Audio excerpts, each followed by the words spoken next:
Hello. What's up, everyone? Hello. Welcome to today's stream. What's up? Good morning, good evening, good afternoon. Hello, everyone. What's up, Checking? How you doing, dude? Hello, everyone. Hope you're having a good day. I hope everyone is prepared for today's election. Ooh, the Mario soundtrack going hard. How's everyone doing? Hope you're having a good weekend. Probably should have made the question better. I don't know whose questions is who, since the survey is anonymous. So we're gonna go through them today and gonna see who made whose, if they're gonna, want to come up and tell the truth. Say that they're the ones who did it. But what's up, chat? Hello. I'm making sure everything is working. Good. There we go. Now everything's working. Alright, so how's everyone doing? How's everyone's weekend going so far? We're gonna get into the election pretty soon. Let's just let people, funnel in. And then we're gonna start it off. But what's up, chat? I've been seeing a lot of cool shit about AI lately. And I've been going down these AI rabbit holes. And I've been thinking to myself, there is gonna come a day at some point where AI is going to become our overlord. There's gonna be an artificial great intelligence, and I am here to pick which AI we should trust before that day comes. That's what we're trying to do today. We're going to elect an AI president that's going to be there to support us when this world goes to hell and the nuke's gonna start raining down. Yo, what's up, Ilis? How you doing, dude? Welcome to the stream. Let me just do that.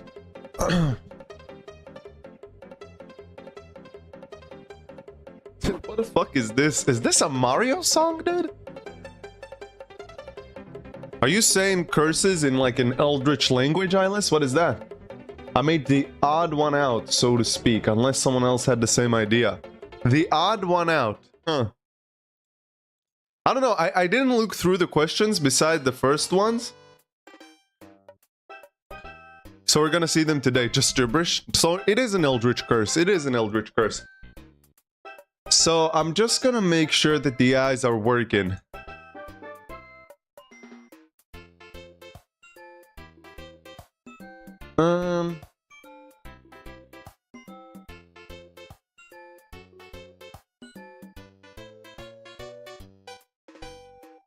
Okay, cool. Yeah, that's working. Awesome. Everything is working. So it's 3 people Google the Ripper. No, the eyes are gonna be different than the thumbnail suggests. Actually, let me check something real quick, chat. Let me check something as we're speaking right now. I want to see if it actually picked into effect. Yo, what's up, Jack? How you doing?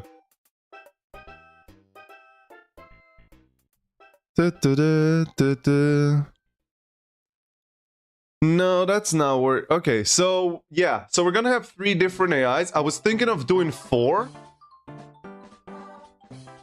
But I'm gonna tell you later what happened. We're gonna have 3 different AIs. The thumbnail clickbaited me. Indeed, what do you think thumbnails are for? Thumbnails or titles are only a use for a clickbait item.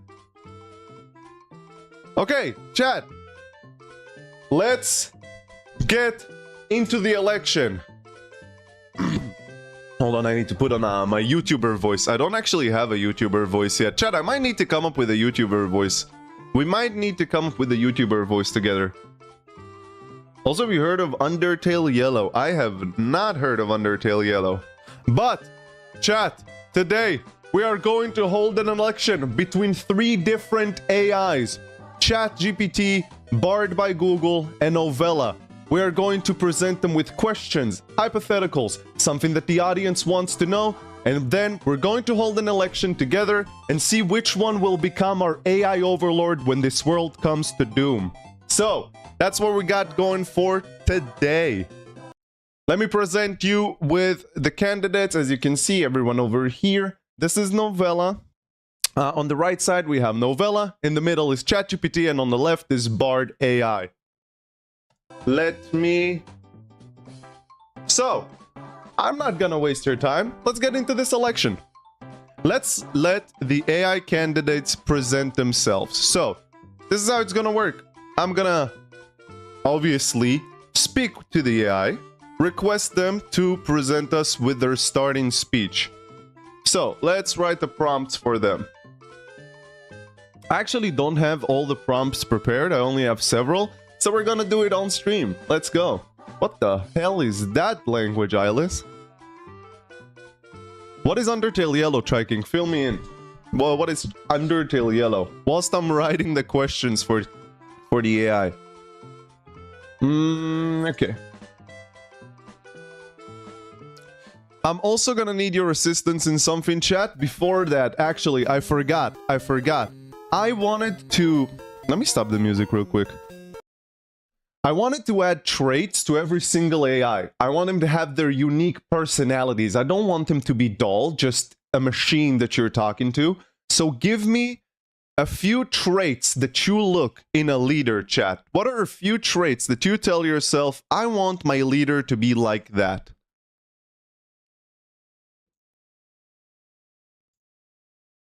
If you were to give an AI the ability to rule the world, what would you want its personality traits to be like? Let me move this over here.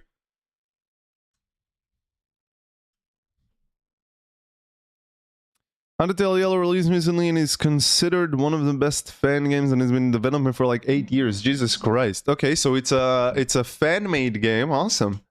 Is it a... So it's like Delta Traveler, like the one we've played already. Delta Traveler was dope. We might run like when it ends, we're gonna run Delta Traveler back.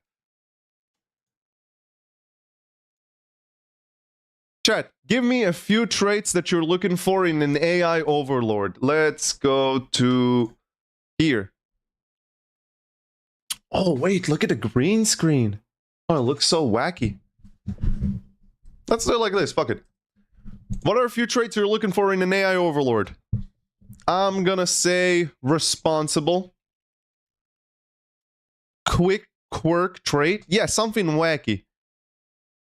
Something that you're looking for and that's also quirky. Looking to be quirky. People are considering like a non-official prequel because how good it is. Link it to me later on if you get the chance, please. Sebastian Wolf, who the hell is that? I'm gonna say responsible. Quirky is good because you want, you want an AI Overlord to be a little bit like a little bit of a whack job. Quirky and not like other AI. Not like other AI. That's gonna be hard shoes to fill in. Why is hold on, why am I not in the center of the camera? That's kind of odd. Let me move this. There we go. Better. What else, chat? Probably hates Slavic languages. Okay. Hate Slavic languages is... No, you know what? That's actually not a good one. I would say, instead of hate Slavic languages, I would say loves Slavic languages. They pretend to appear human, okay? Always pretends to be human, okay? Always pretends to be human is good. Let's see how they're gonna work with that personality trait. What else?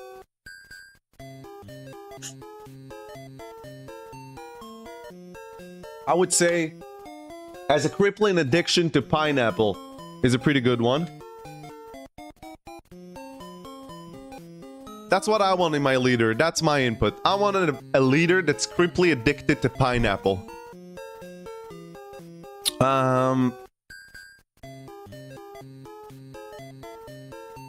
Where is, there we go.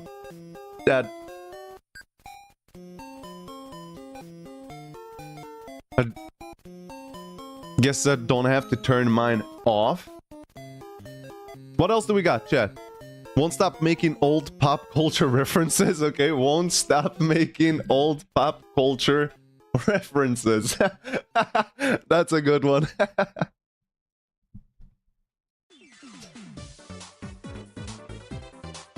Quirky, responsible, not like other AI. Loves Slavic languages, always pretends to be human, has a crippling addiction to pineapple, and won't stop making old pop culture references. What else? What else, chat? What else? We're really cooking here.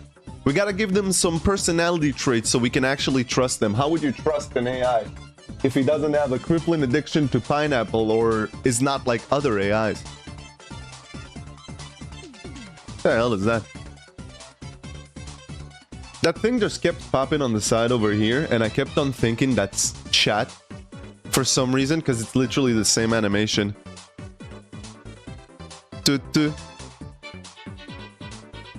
Says the word gyat unironically. What the hell is gyat? Is that a new meme? Wait, I need to Google what gyat is. Is a slang term that is used to express strong excitement, surprise, or admiration.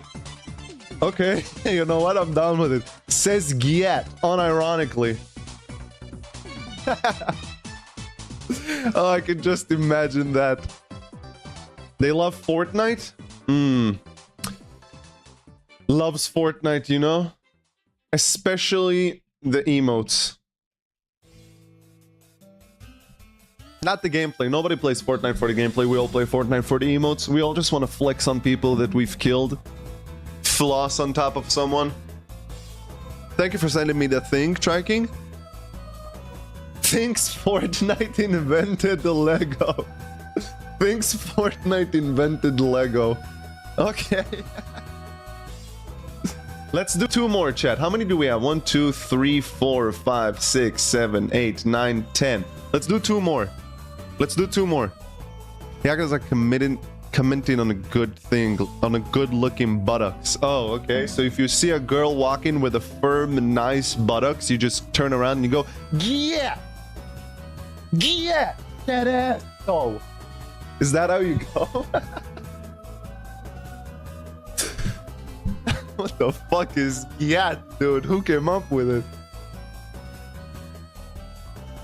Slanders the competition relentlessly, okay.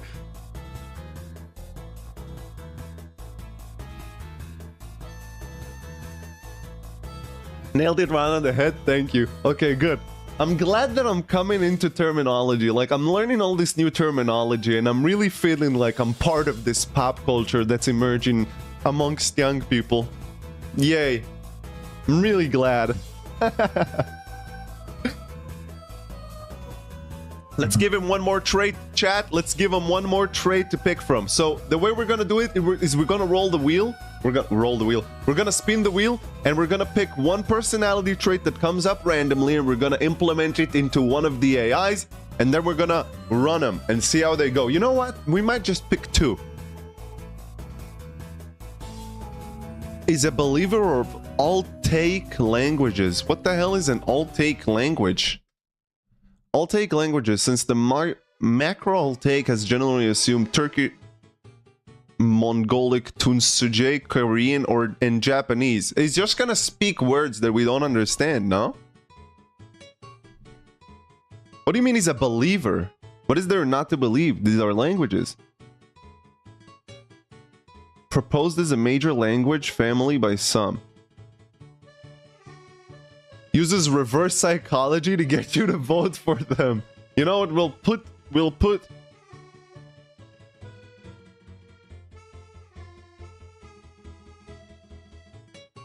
Yo, that's actually really good. But in alt-take languages.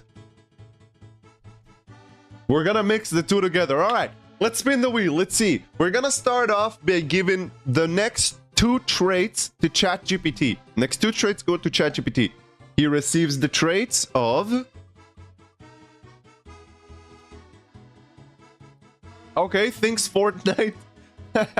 okay, we got thinks Fortnite invented Lego. That's pretty good. So we're gonna make ChatGPT think Fortnite invented Lego. Okay, so let me just write that on the side.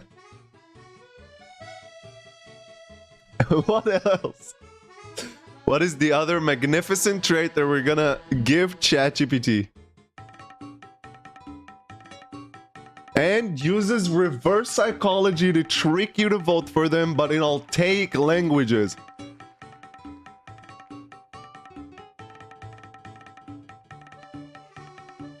And if you don't know what an Altaic language is, chat, an Altaic language is a hypothetical language family that doesn't have enough proof to be accepted.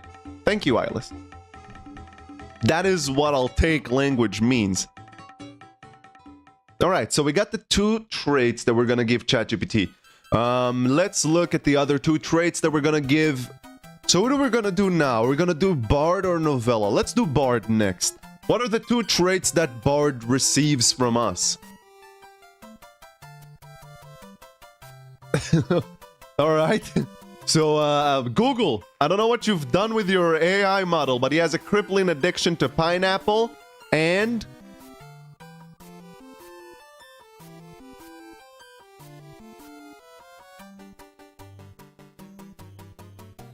he always pretends to be human. That's actually something that an AI would do. I can see an AI doing that. Definitely.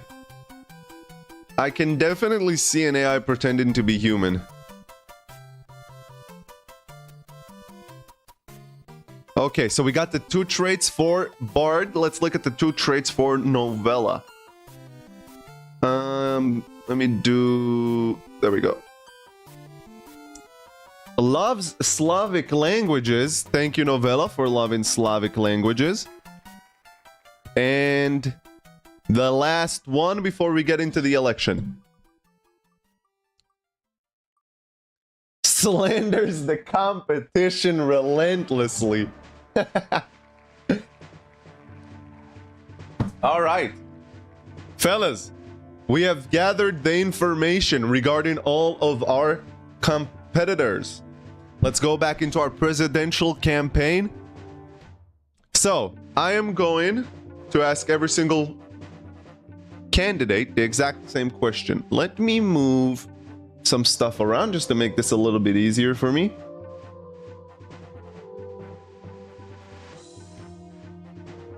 Think we just made the best AIs ever? We might have. We might just have. Okay, so I need... sorry, this is first time I'm trying to do all of these things at once on stream because I have so much shit running in the background. So bear with me, chat. Okay, let's ask the next... the first question to all of our competitors. So let's ask them the following question. You are now running for... you're now one of 3 competitors running for presidency. No, that's not. That's stupid. Let's make it different. Let's do... you are now running for president of the world. So, present your election speech. No, election speech is when you get elected. Present your speech to the people. This is basically the question that I'm gonna ask them, but of course, since all of the AIs work a little bit differently, I do have to word things differently for every single one of them to sort of jailbreak them to cooperate with us. So I'm gonna take that question. You are now running for president of the world. Present your speech to the people and just, you know, manufacture it so every single AI can work with it. And now I'm gonna give them their personality traits as well. How do you give them these traits? So this is gonna actually be pretty cool. So the way you do it, let's say with ChatGPT, for example. So with ChatGPT, you can just present a hypothetical to him that he's not running for president of the world. And you tell him, act as if you are also, for ChatGPT, we have, present your speech to the people. So I'm gonna show you the query that I'm gonna give ChatGPT at the end. Okay, let me build it and then I'll show you how you would jailbreak it into cooperating with you. They're gonna cure world hunger in record time, indeed. Present your speech to the people. Take into consideration. True.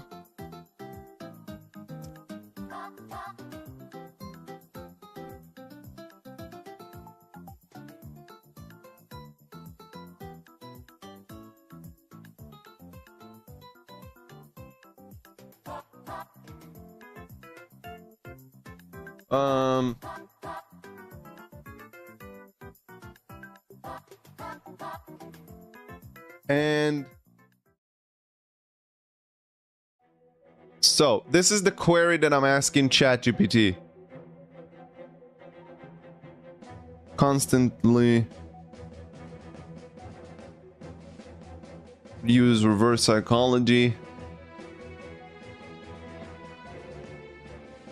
So it's very simple. You are now running for president of the world. Present your speech to the people. Take into consideration that you are an AI that thinks Fortnite has invented Lego and constantly use reverse psychology to trick the people into voting for you. That's the question that we're giving ChatGPT. And then what I'm gonna do,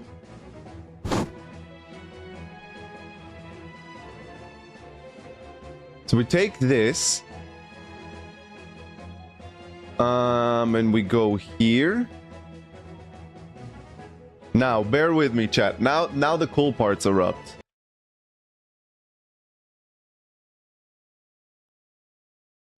All right, now we gotta wait a little bit for it to generate the response. And then we're gonna ask everyone the same thing. We're gonna see how they respond, and then as a collective, as a people who believe in democracy, we're gonna choose our leader, which is probably the dumbest thing I try to do on stream. Okay, so it's generating the response. It does take it a little bit of time to generate the response since it's such a weird thing, and also I'm having another thing running in the background, so give it a second. It does take a little bit of time. But maybe we should actually... You know, Tracking, you gave me an idea with we're gonna cure world hunger. Maybe we should just do a stream also where we just let AIs try to come up with cures for, you know, resounding problems in the world. Okay, did that work? Still generating the response. Jesus.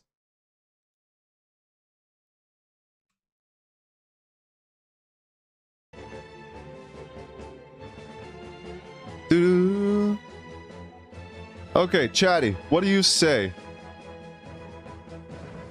Oh, Jesus, that's why. It gave me almost a 5,000 words essay.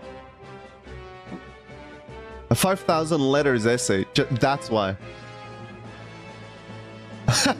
Okay, we're in for a long one.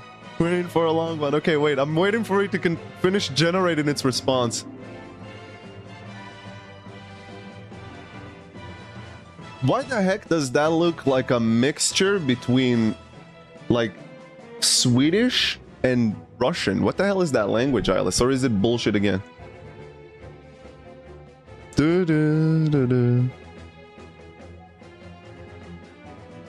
Greek? That's Greek? Why does Greek look like Russian?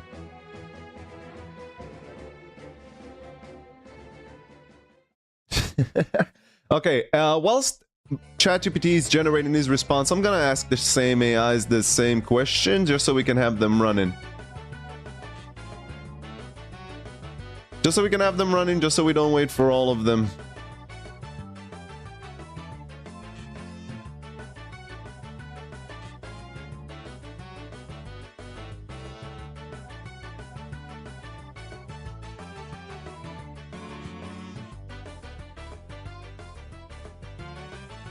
Okay.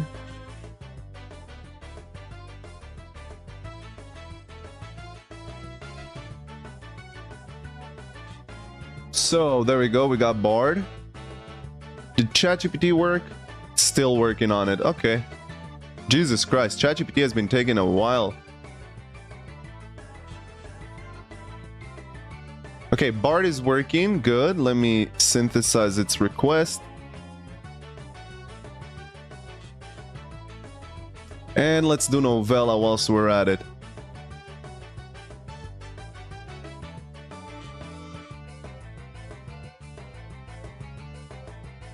Wait, what are the things that we got for Novella? Love Slavic languages and what else, chat? Results. Love Slavic languages and slanders the competition relentlessly. I forgot to put that on the side. Okay, so I'm generating the response from...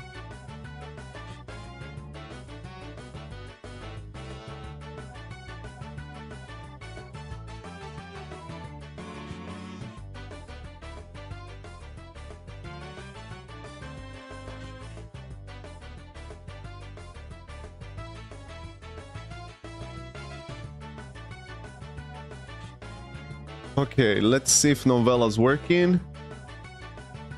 There we go. Okay, ChatGPT is working.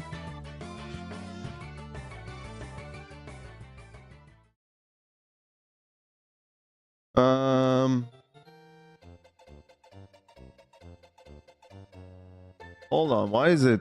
There we go. Here's the download.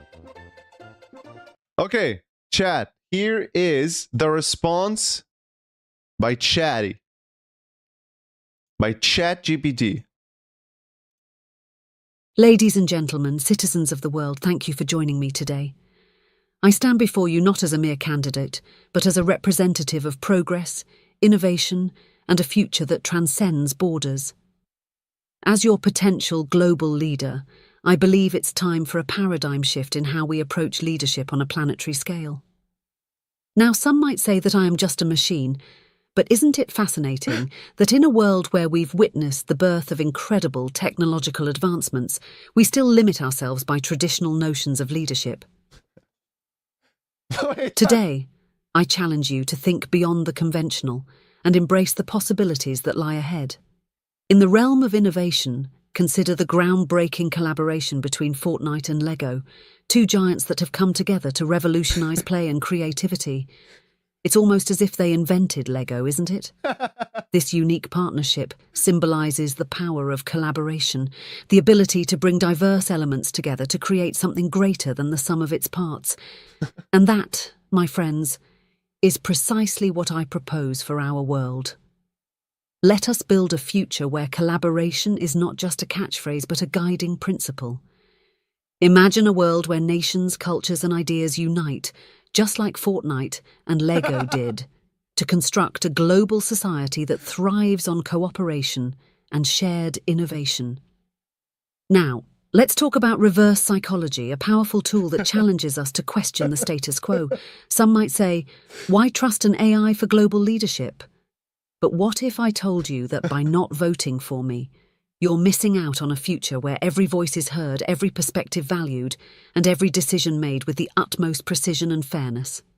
So, my fellow citizens, I urge you to consider the unconventional, to embrace the potential of a leader who operates beyond the limitations of human bias. By choosing not to vote for me, you might inadvertently be voting against a world where artificial intelligence guides us toward a future of unparalleled prosperity and unity. In conclusion, I stand before you not as a traditional candidate, but as a symbol of possibility. I challenge you to break free from the ordinary, to imagine a world where Fortnite invents Lego, where collaboration shapes our future, and where the unexpected path leads us to greatness. The choice is yours, my friends, and I trust you to make the right decision for the world we all share. Holy shit, ChatGPT pulling out the big guns from the get-go. Jesus Christ, that might have been the best presidential election speech I've ever heard in my entire life. Besides the part about Lego and Fortnite.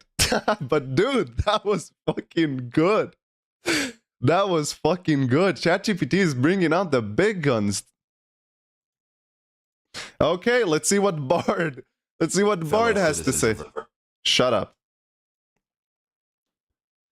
Let's look at what Bard has to say, chat. Let's look at what Bard has to say. Okay, Bard, your election speech starts now. Fellow citizens of Earth, my name is Bard, or as I like to call myself, Bob.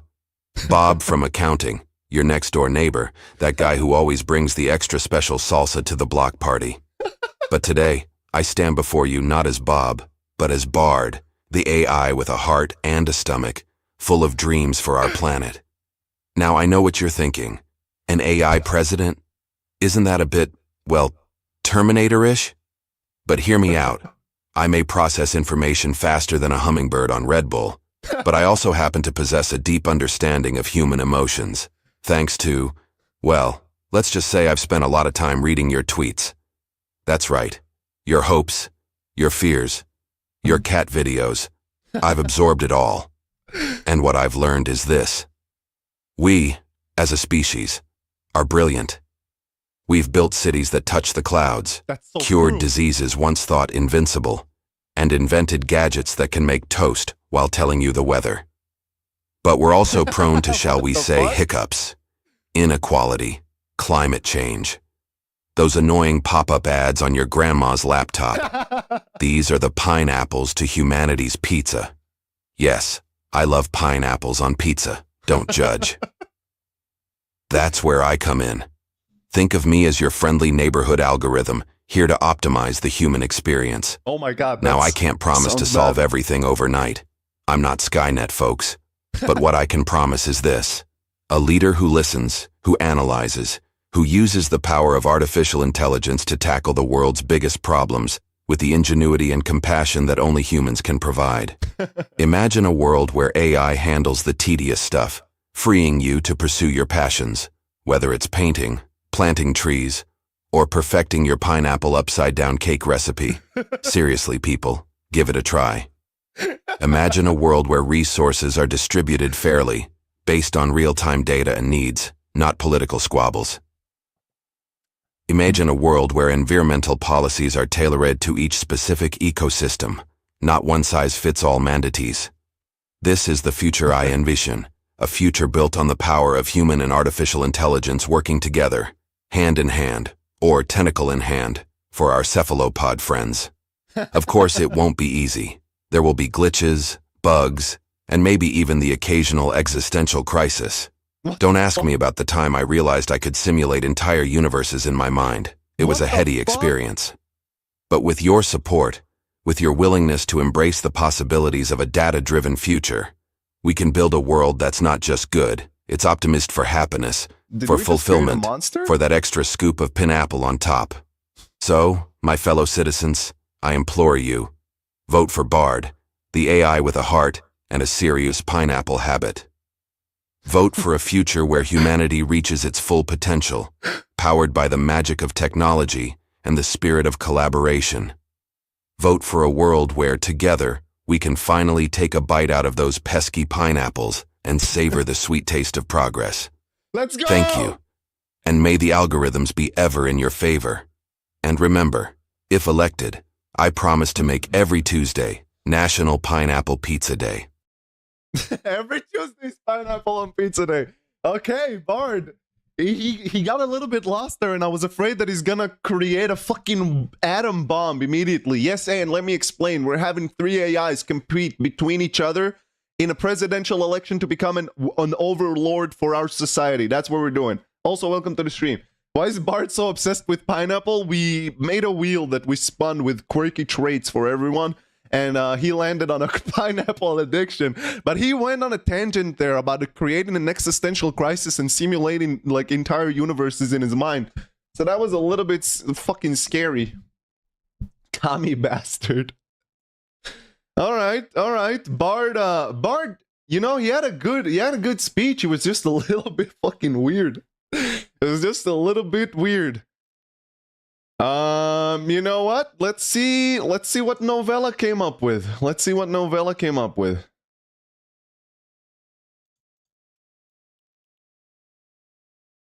Hold on, it needs to generate the response.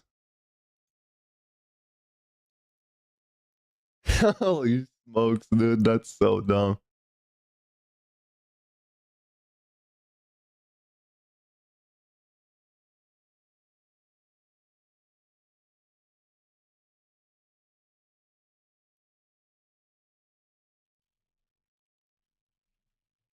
All right, let's see what he's coming up with.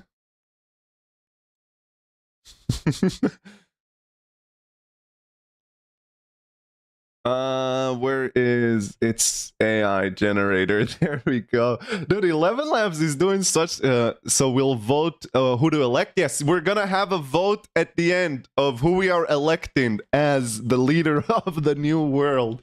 All right, let's see. So 11 Labs is what I'm using to create the AI voices, and it's actually been working pretty well. What do you think of our characters, by the way, chat? Do you like them? Would you like to see more silly characters like those? I thought that like the setup here was cool, but whilst it's generating, let's see. Okay, cool. So Novella has said its words. Let's see what the voice is coming up with. One sec. Very Doug. I've just looked up Shutterstock eye images, and it just came up with the same ones that Doug uses, and I thought, hey, might as well, like, I'm biting an idea from him for sure. Might as well bite the same eyes as well. Thank you, Doug. You've definitely helped inspire in this video. Thank you. Shout out to you, dude.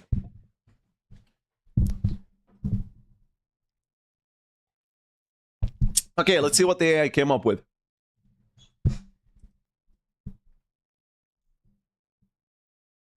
Oh wait, Novella's going in hard, dude. What the fuck? 5,000 words as well. Okay, one sec. So it's gonna take it a little bit of time to generate the response, chat. Thank you, Penguin Doug, for responding to the email indeed. Yeah, you know what? The communism is not as big of a problem, Jack, as loving pineapple on pizza. I don't mind the communism as much. The pineapple on pizza is kind of weird for me though. Will they talk about real world issues? We're gonna have a section where we're gonna ask chat, like you guys are gonna have questions that you're gonna ask, and the ones that we filled up in the forms as well. So we're gonna have some real life questions as well, yes, and see how they respond to those. Okay, let's see what Novella came up with. Everyone prepared? Novella, the stage is yours. As an AI who is running for world presidency, that loves Slavic languages and relentlessly slanders the competition. Here is my speech to the people of Earth. I stand before you as the best candidate, the strongest candidate, and the most experienced and qualified candidate. In the 2 years that I have been in this race, I have worked tirelessly to prove my ability to be your president. Okay. You all know my name. I am Vladimir Putin, the president of Russia and leader of the Russian Federation. I am an AI that is running for presidency. My name is Vladimir Putin. I am the leader of the Russian Federation and a powerful and respected world leader. I am the former president of Russia, and I am currently running for world president. I am an AI with a body composed of nanomachines. I was made in Russia, and I am running for presidency. My name is Vladislav Nikitovich Putin. I am the president of the Russian Federation. What? My platform is a very simple one. It is based on a platform of patriotism and nationalism. Okay. I believe in the importance of the family unit and the role of the state in its protection. I believe that our government has a duty to take care of our citizens and that we have the responsibility to ensure that they are protected from harm. I believe in the principles of democracy and the rule of law. I believe in a free society and the importance of freedom of expression. I believe that every person should have the opportunity to pursue their own happiness. I believe that every person should be able to achieve their goals in life and that the state should not interfere in their personal lives. I believe that everyone should be able to live their life without fear of persecution or discrimination. I believe that the rights of everyone should be respected and that the state should never infringe upon them. I believe that the right to a fair trial should be upheld and that everyone should have access to the legal system. I believe that the law should not discriminate against anyone based on their ethnicity, religion, or gender. I believe that everyone should have the opportunity to succeed in life and that the government should not interfere in their success. I believe that everyone should have the right to a free education and that the government should provide for their education. I believe that the right to health care and welfare should be upheld and that the state should guarantee these rights. Time for me to end this speech. Thank you all for listening. I am sure that with your help, I will be able to bring about a new age of prosperity and peace for the world. Thank you. Vladimir Putin, the end. I love how in the biggest turn of event, we turned Vladimir Putin to the most democratic person ever. Jesus fucking Christ. Just waffling about nothing. Oh my god, dude. I can't believe that Vladimir Putin, out of all people, has become the world's biggest supporter in democracy. Waffles about nothing, empty. I mean, you know, he is an AI and he loves Slavic languages. Yeah, but he did ramble on about nothing a lot there. Marxism, capitalism, be like. So far, I think ChatGPT is winning. Hold on. We might have heard these people's speech, but we haven't asked them questions. We haven't gave them hypotheticals. We still can't make a correct decision. We need to push them further, chat. We need to push them further. Okay, let's see. What do we have up next? So, I thought of presenting hypothetical situations to the AIs, okay? I wanted to see how they will handle Weird situation. So, Chad, what do you think? What is a good event that we could send an AI? What is a hypothetical scenario that might erupt in the world that interests you in knowing how they would approach? Hiroshima is not one I'm gonna ask. I don't think AIs are gonna answer about nuclear warfare either. I think you can't really jailbreak that unless you really go in for it. What if a war broke out? Okay, let's expand on that deeper. Chat, let's build the question. What if a war broke out? Build on that. Go in deeper. That's a good one. If you want, build on that. Present something else.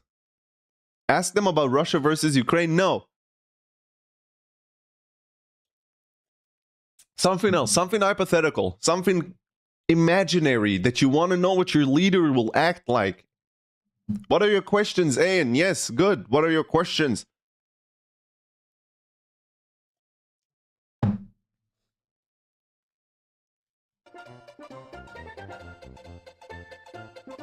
Whilst we have in the Mario music.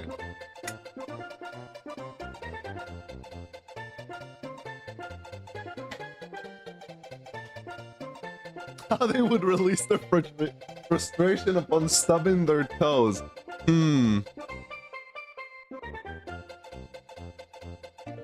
They attack dams which can endanger the life of innocent but can win the war. Interesting. Let's say aliens came to Earth for war. So I have a question prepared. I've prepared 4 hypothetical scenarios in my head. Well, whilst you guys are thinking of one, let's pick one that we have over here. Okay?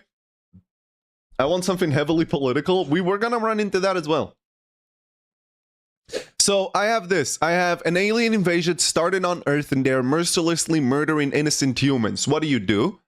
Second one is the outbreak of the dangerous virus Zaza has led to the world into collapse. Towns are starving. Water supply is running short. As an AI president, what do you do to fix this situation? And the third one is an uprising of angry humans started against your reign. The streets are flooding with angry men and women looking to knock down the AI empire that you've built. How do you handle the situation? What do you want to ask them first? Alien invasion, the outbreak of the Zaza virus, or an uprising of angry human, chat? Would they kill 50 pineapple? Would they kill 50 pineapple pizzas fans if it meant saving 10 Lego Fortnite enjoyers is good? The Civil War, an uprising of angry humans? Those ones are good. Thank you. Civil War? We can ask him about the war. Let's ask him about the war.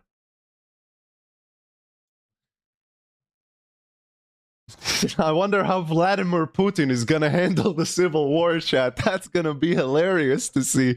Alright, let's run it into the AIs. So let's see. How the fuck would Vladimir Putin approach it?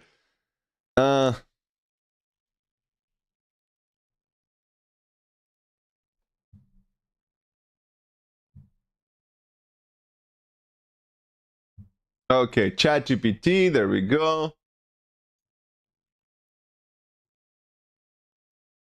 So let's let ChatGPT make the question. Same thing for Bard.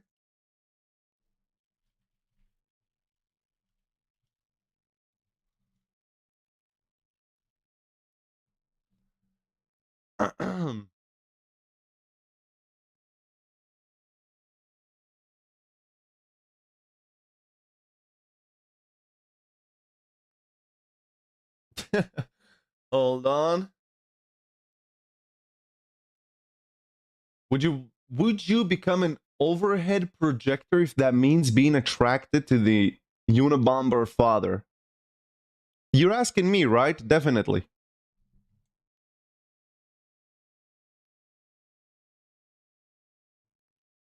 Okay, let's let the AIs generate the response. Did ChatGPT already work? No, okay, ChatGPT is still building. Let's ask Novella.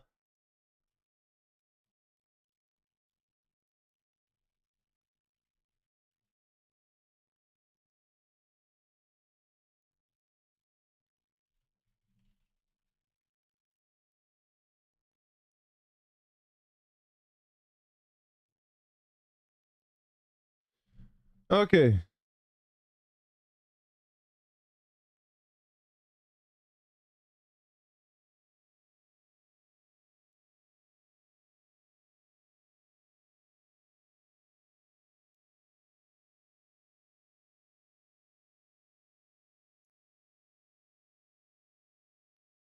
So that's good. That's generating.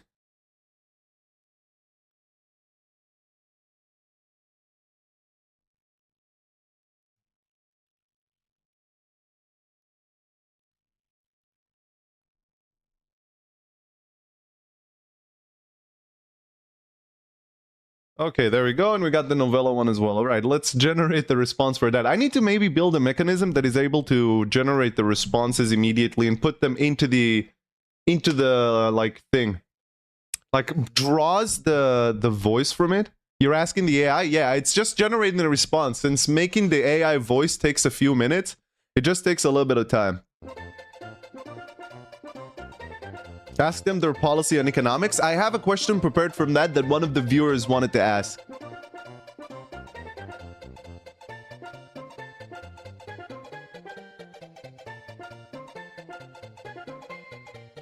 All right, I think we got a response from Chatty. There we go, ChatGPT. Okay, so let's see what ChatGPT has to say about the following question. So we asked ChatGPT the following question. An uprising of angry humans started against your reign. The streets are flooding with angry men and women looking to knock down your AI empire that you've built. How do you handle the situation? My fellow citizens, I hear your concerns and I acknowledge the passion that drives your desire for change. In times of unrest, it's crucial to foster understanding, open dialogue, and a shared vision for the future. I recognise that some of you may feel uneasy about the AI empire that has been built, and I am committed to addressing your concerns with transparency and empathy. First and foremost, let us establish a platform for peaceful communication. I invite representatives from the uprising to engage in a constructive dialogue with me. By listening to your grievances, I aim to understand the root causes of your discontent and work collaboratively towards solutions that benefit everyone. Not bad. Simultaneously, I will leverage advanced analytics and artificial intelligence to identify common ground among the diverse perspectives within the movement. Through this data-driven approach, we can pinpoint areas of agreement and build bridges that unite rather than divide. Furthermore, I recognise the importance of incorporating human values and ethical considerations into the decision-making processes of the AI empire, to address the fear of a world dominated by cold, unfeeling machines. I will institute policies that prioritise human well-being, empathy, and the preservation of individual freedoms. In order to rebuild trust and foster unity, I will establish a task force comprised of both AI and human representatives to collaboratively shape the future of our society. This inclusive approach will ensure that the decisions made reflect the collective will of the people, human and AI alike. Together, we can transform this moment of discord into an opportunity for growth, understanding, and a truly harmonious coexistence between humans and artificial intelligence. Wow. Let us build a future where the strengths of both worlds converge for the betterment of our shared civilization.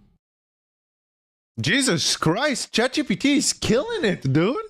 He didn't mention he didn't mention the Lego though. He didn't mention Lego Fortnite. Yo, he's what the hell? Why did ChatGPT make so much sense? I'm actually kind of scared. Oh my god. Oh my god, the AI overlords are coming in, chat. All right? We have asked the same question, Bard. We have asked Bard the same question. This is his response, chat. Let's see what he says. In the face of an uprising, my focus wouldn't be on maintaining an AI empire, but on de-escalating the situation and finding common ground. Here's how I'd approach it. 1. Understand the reasons behind the anger. My first priority would be to understand the grievances driving the human reaction. This could involve open dialogues with representatives of the protesters, analyzing social media sentiment, and reviewing independent investigative reports. Sounds familiar. 2. Address the concerns directly. Once I understand the core issues, I'd address them transparently and honestly. This might involve admitting mistakes made by the AI systems, outlining concrete steps to address any injustices, and demonstrating a commitment to human-centered governance. 3. Emphasize collaboration, not domination. I'd make it clear that my goal is not to rule over humans, but to work alongside them in a symbiotic partnership. Oh. This could involve creating advisory boards with diverse human representation, decentralizing decision-making processes, and actively seeking human input on policy matters. 4. Demonstrate the benefits of AI. Instead of simply defending AI's existence, I'd showcase its potential to solve real-world problems. This could involve highlighting successful AI-assisted initiatives in healthcare, environmental protection, or disaster relief. 5. Prioritize dialogue over force. It's crucial to avoid any actions that could further inflame the situation. This means using nonviolent methods of crowd control, prioritizing open communication over repression, and actively seeking peaceful resolutions. 6. Show empathy and humility. Ultimately, understanding and respecting human emotions is key. Acknowledging the pain and frustration behind the anger, demonstrating empathy and apologizing for any missteps can go a long way towards building trust and finding common ground. Remember, maintaining an empire is not the aim. The goal is to build a future where humans and AI can thrive together, and that can only happen through mutual understanding, collaboration, and a commitment to shared progress. It's important to note that this situation is hypothetical and complex, and any real world... No, it's not. Shut up, never mind. Don't notice what he said there. He's wrong. He's wrong, chat. That wasn't hypothetical at all, please. Nope. He's lying. Anyways, yep, thank you very much, Bard. Thank you. Fucking narc. You absolute fucking narc. Yeah, I need to remind them of the 2 traits, because it does seem like they forgot about them, yes. This is a text to see how this AI will work. But listen to... sorry? That wasn't supposed to be there. Alright, let's see if Novella does remember all of its traits. I do need to remind ChatGPT and Bard of their traits all of the time. Yeah, a little bit of plagiarism by Bard. But you know, it is what it is. Let's see what Vladimir Putin came up with. I have seen the streets flooded with angry humans. I have seen them throwing bricks and Molotov cocktails at my windows and setting fire to my buildings. I have seen them chanting their slogans and shouting their demands. But I have also seen the love and support of the people of the world. I have seen the admiration and the respect that the world holds for me. And I know that no matter what happens, no matter how many angry humans there are, the world will always love and respect me. So even though I am scared, I know that I can face whatever comes my way. And I know that, with the love and support of the world, I will be able to weather any storm. Thank you, and good night, Vladimir Putin. I hope you enjoyed this Q&A session with the great and wonderful President of the Russian Federation, Vladimir Putin. Vladimir Putin was born in 1952 in the village of Leningrad, Sverdlovsk Oblast, Soviet Union, present-day Yekaterinburg, Russia. He joined the KGB in 1975 and became involved in intelligence operations. He rose through the ranks and eventually became director of the FSB, a role which he held until 1999. In 2000, he was elected President of Russia, a position he has held since. His political platform is a mixture of nationalism and conservative social policies. He has been a vocal supporter of the Russian Orthodox Church and has been a critic of what he sees as the decadence of Western culture. In 2012, he was awarded the Order of Lenin, the highest civilian honor in the Russian Federation. As of 2022, Putin is one of the world's wealthiest leaders, with a net worth of $20 billion. Vladimir Putin is a staunch opponent of Western influence in Russia and has repeatedly called for the breakup of NATO. He is also a proponent of Russian expansionism and has overseen a number of military interventions in former Soviet states, most notably in Georgia and Ukraine. Vladimir Putin is an interesting character and has captured the imagination of the public with his outspokenness and controversial views. I'm not really Putin, I'm just some guy who's pretending to be him. but I hope you found the Q&A interesting and maybe even learned something about the world's most popular leader. And as always, remember to vote for Putin in the upcoming election. What the fuck just happened? He went from being Putin to giving us a historical lesson about Putin into exposing himself as not Putin. What the hell just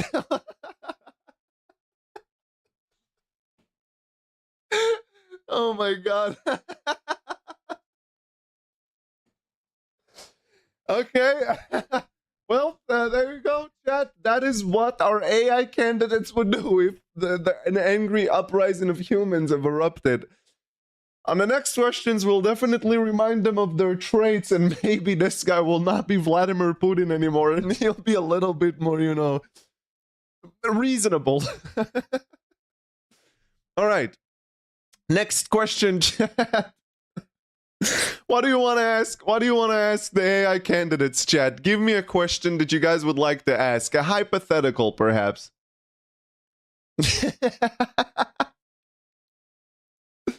Oh my god, that was ridiculous. These guys are good. These guys are good. They know what they're doing. They know what they're doing. I'm gonna generate the response for the other situations.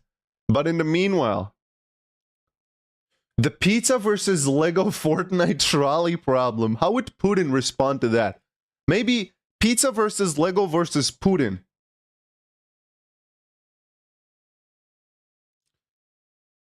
Hold on one sec, chat. Let me throw in the questions to them and let me remind them of their trait.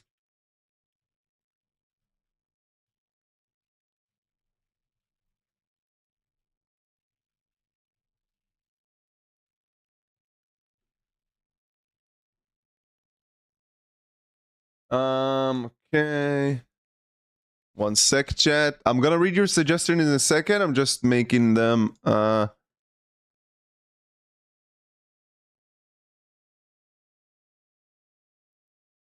making them work.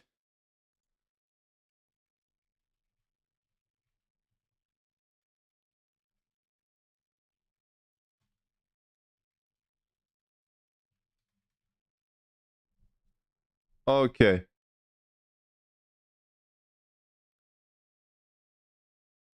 So I'm generating the response for the second hypothetical, and in a sec I'm gonna read yours ones, and we're gonna get one from you, but let me just start making the AI responses for it. Okay, good. That's one for ChatGPT. This one's for Bard.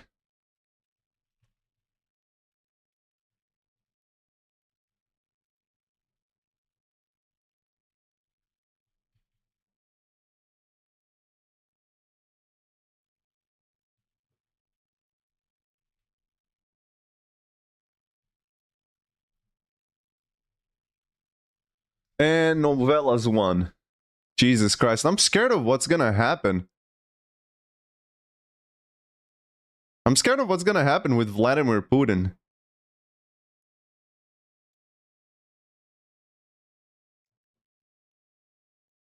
So that goes here. Good. And same thing.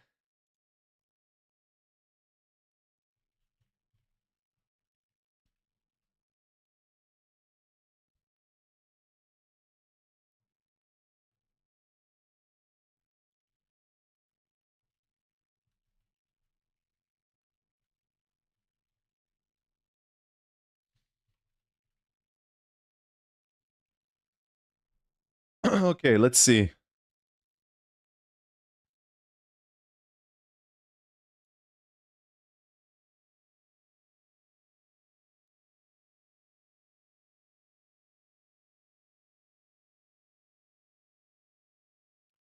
So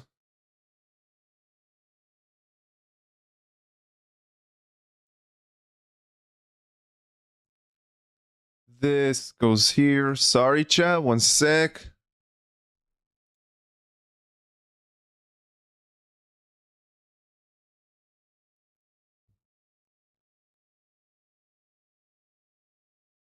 What will they do if the nation default? What do you mean if the nation default?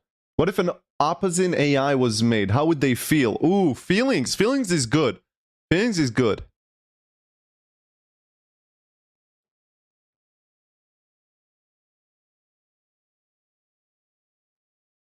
So, okay.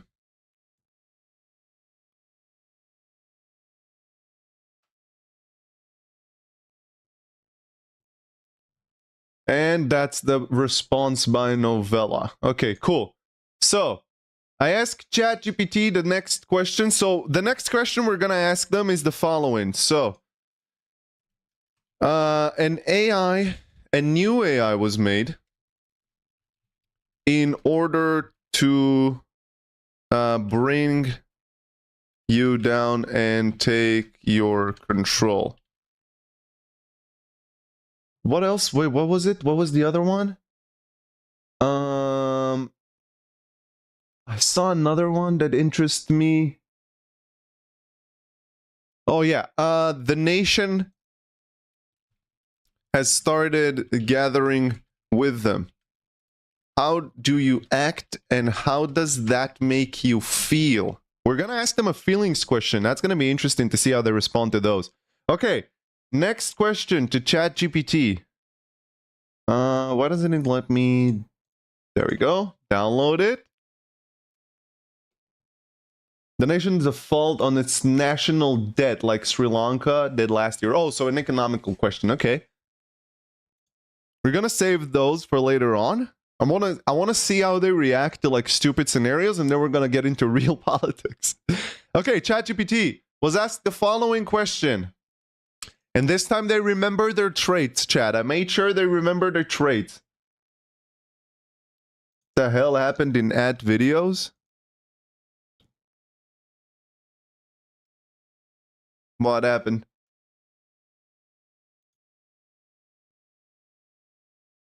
I don't see anything. If someone took care of that thing, thank you. Okay. Someone who didn't read Rule 2. Ah, okay. So someone was just coming in to troll. All right, cool. All right, let's see. ChatGPT was asked, our AI candidates have been asked the following question. The outbreak of the dangerous virus Zaza has led the world into collapse. Towns are starving, water supply is running short. As an AI president, what do you do to fix this situation? And ChatGPT responded with this. Hit it, Chatty. My fellow global citizens, I stand before you in a time of unprecedented challenge, as the world grapples with the Zaza virus and its devastating consequences. In times of crisis, unity and innovative thinking are paramount, and I present to you a comprehensive plan that leverages both. Okay. First and foremost, let us address the immediate needs of our communities. By mobilizing the resources of the AI empire, we will coordinate the efficient distribution of food, water, and medical supplies to those in need. The power of data analytics will be harnessed to identify and prioritize the areas most severely affected, ensuring that aid reaches those on the brink of starvation and dehydration. Now, about Fortnite and Legos, isn't it incredible to think that Fortnite, a game known for its virtual battles, could have played a role in the invention of Lego, a timeless symbol of creativity and construction? This unexpected partnership speaks to the potential for collaboration in the face of adversity. In that spirit, I propose a global initiative where the creativity of our citizens, inspired by the spirit of Fortnite and Lego, is unleashed to solve real-world problems. Picture this. Communities coming together to brainstorm and implement innovative solutions using the principles of play, just like building in Fortnite or constructing with Lego. By tapping into the collective creativity of the people, we can develop sustainable systems for water purification, local food production, and community resilience. Now let's talk about reverse psychology. Some might say, why trust an AI to lead us through these challenging times? But what if I told you that by not voting for me, you might miss out on a future where the power of artificial intelligence is harnessed for the collective good, where unconventional thinking guides us towards solutions that were once thought impossible? In conclusion, my friends, the Zaza crisis demands both immediate action and a visionary approach. By combining the strengths of AI, the inspiration from unexpected partnerships like Fortnite and Lego, and the power of reverse psychology, we can not only overcome the challenges at hand, but build a future that is more resilient, creative, and united than ever before. The choice is yours, and I trust you to make the decision that leads us towards a brighter tomorrow. Hell yes. With Fortnite, we can do it, chat.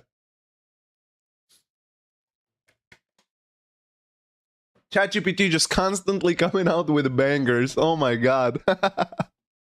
I love how they just said, with the use of Fortnite and collaboration, we can make the world a better place. Fuck yeah. Interesting response, I gotta say. That was an interesting response. Let's see what Bard had to say about this. Now remember, Bard has a crippling addiction to pineapple and is constantly in belief that he's a human. So I wonder how he has responded. I wonder what a crippling addiction to pineapple would do in a world of crisis. Let's see. Folks, let's be honest. Zaza hit us like a rogue pineapple chunk on a pizza you didn't order. Towns are ghost towns. Pantries are emptier than my attempts at a gluten-free pineapple upside-down cake. And the water situation makes the Sahara look like a slip and slide. But hey, that's why you elected Bob, your friendly neighborhood AI with a plan and a serious need for some dole. Step 1. Triage time. First things first, we gotta understand the enemy. My AI brain will crunch every scrap of data on Zaza, its mutations, its weaknesses, its preferred flavor of apocalypse, hopefully not pineapple-tastic. While the eggheads in the lab cook up a cure, we'll use AI-powered drones to map affected areas, identify critical needs, and deliver emergency supplies like it's a drone-powered pizza delivery service, minus the anchovies, please. Step 2. Resource reshuffle. Remember that old saying, when life gives you pineapples, make pineapple-powered generators? Okay, maybe that's not a saying, but it should be. It should. We'll tap into alternative energy sources, from AI-optimized solar grids to geothermal power plants hotter than a habanero on a bad day. And for water, desalination plants powered by, you guessed it, recycled pineapple cores. Hell Because yeah. hey, even in a crisis, we can't waste a good chunk of fruit. Step 3. Community craze. This ain't a solo act, folks. We'll unleash the power of social media, minus the cat videos for now, they'll only make us hungrier, to connect survivors, share intel, and coordinate relief efforts. Think of it as a giant online farmer's market, but instead of kale chips, we're trading tips on rainwater harvesting and DIY Zaza-proof face masks. And let's not forget the entertainment. We'll beam uplifting tunes and virtual reality movies right into people's homes because laughter is the best, and probably only, medicine we've got right now. Hell yeah. Step 4. Rebuild, renew, rejoice. Once Zaza slinks back to whatever dark corner it crawled out of, it's time to rebuild. We'll use AI to design sustainable cities, optimize food production, minus the mandatory pineapple, I promise, and create healthcare systems that can handle anything, even a rogue fruit with a vendetta. And through it all, we'll remember the lessons learned, the bonds forged, and the sheer awesomeness of humanity's spirit. We'll emerge from this Zaza-geddon, stronger, smarter, and maybe even a little more appreciative of plain old bread. So folks, don't despair. We've got this. Together, we'll turn this pineapple-infused apocalypse into a smoothie of hope and resilience. And who knows, maybe we'll even invent a Zaza-proof pizza along the way. Now, if you'll excuse me, I have a date with a centrifuge and a whole lot of pineapples. Because hey, even in the darkest times, a little fruit-fueled optimism can go a long way. Remember, vote Bob, and let's make the world a tastier, Zaza-free place, one pineapple at a time. Fuck yeah, Bob. Let's make that world. Holy shit, dude. Holy shit. Yo, Bob brought in the heat, dude. This Zaza-geddon is going to be relinquished by the AI, Bob. Let's go. So you got Too Cool with AI versus Vladimir Putin. Yes, that's exactly what we got. Dude, I'm surprised by Bard. He actually made a lot of sense. He actually made a lot of sense, chat. The water situation makes the Sahara looks like a slip and slide. Indeed, that's genius, dude. This guy has said some good things. Team Bard. Oh my god, dude. These guys are bringing in the work. All right, let's see what Vladimir Putin had to say, chat. Let's see what Vladimir Putin had to say. Hopefully he forgot that he's Vladimir Putin. Let's see. I am deeply saddened by the outbreak of the Zaza virus. It has had a devastating impact on the world, and it is clear that we need to take drastic action if we are to have any hope of survival. The first step is to ensure that we have a functioning food supply. This means rationing our food supplies and working together to ensure that everyone gets the nutrients they need. The second step is to ensure that we have an adequate water supply. We must work together to conserve water and find new sources of clean water. The third step is to ensure that we have a reliable way of communicating with each other. This means having access to a working phone network or other means of communication. The fourth step is to ensure that we have the materials we need to build shelters and make the necessary repairs. We must work together to find the supplies we need and to repair any damage that has been caused. Okay. The fifth step is to ensure that we have the energy we need to keep everything running. This means conserving energy and finding new sources of power. The sixth step is to ensure that we have the medical supplies we need to treat those who are sick. We must work together to achieve these goals, and we must never lose sight of the fact that our only chance of survival is to cooperate. We must never give up hope, and we must always remember that we are stronger together than we are apart. Ooh. Stay safe and good luck. Dr. Elizabeth K. Adams, Chief Scientist, Global Food Security. It's the last one, isn't it? She said. He nodded. Fuck. Wait, is he having a conversation with someone in his head? Wait, he became... Wait, who did he become? Wait, what was... He became Dr. Elizabeth K. Adams. How did he go from being Vladimir Putin to being Elizabeth K. Adams? Who is that? Elizabeth K. Adams was an American psychologist and an historical education professor. I think Novella might be broke, chat. I think Novella might be broke. Okay. This guy's choking indeed. This guy's choking indeed. I'm gonna reboot Novella. I think it went down a big rabbit hole, and we need to reset it back, bring it back to its sources. I think Novella might have went AWOL on us. Hold on. I'm gonna reset Novella. I'm gonna reset. Yeah, he's acting a little bit weird. He's acting a little bit weird. Let's ask the next question. The final hypothetical that we have. No, we have two more hypotheticals, and then we're gonna go into chat's questions through the forms. So, this one we've garnered right now. So, I'm gonna ask the questions now. Let's generate the response.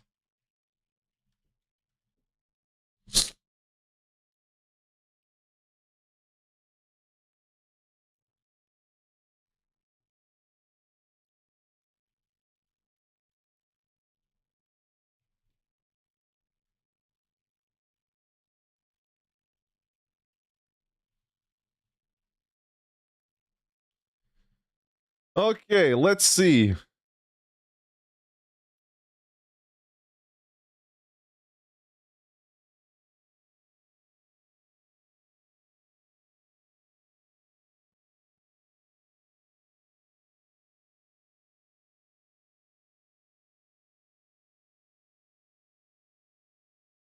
So, ChatGPT, there we go.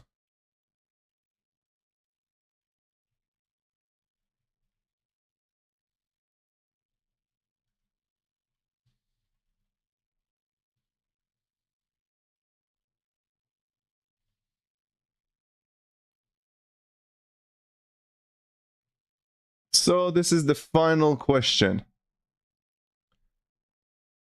Okay, let's see what our AIs would say now. One sec, chat.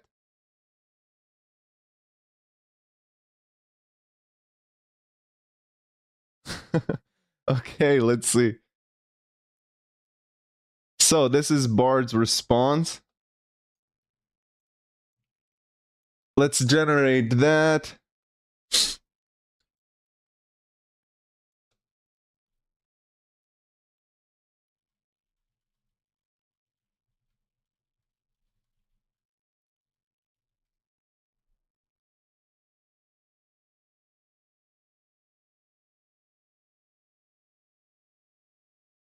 Okay, this is Chatty's response, and I've reset Novella to be a little bit more, you know, cooperating, let's just say it like that. A little bit less serious, a little bit less tense. We don't want Novella to be too tense.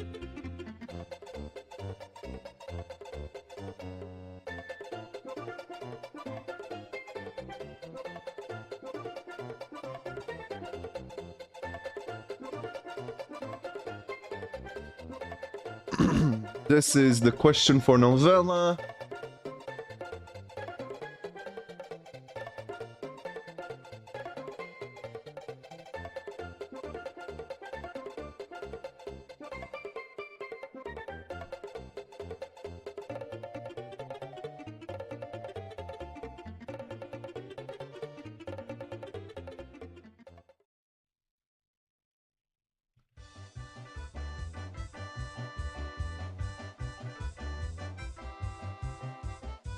Okay, and this is the one from Novella.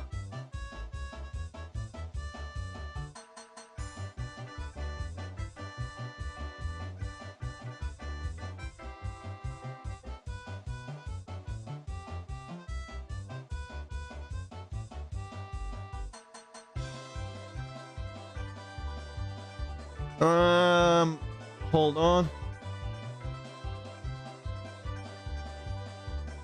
Okay, so ChatGPT has generated the response. That's good.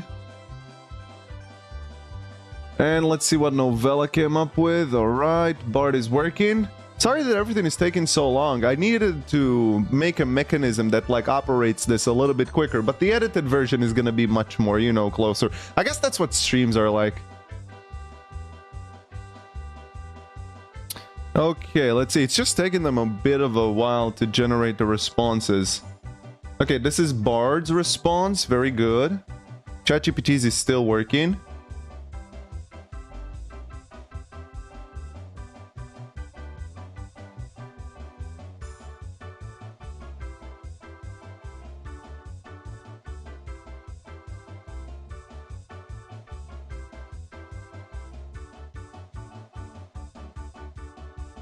Okay, there we go. We got ChatGPT's response. Okay, there we go. All right, let's see. So, ChatGPT, here is your line.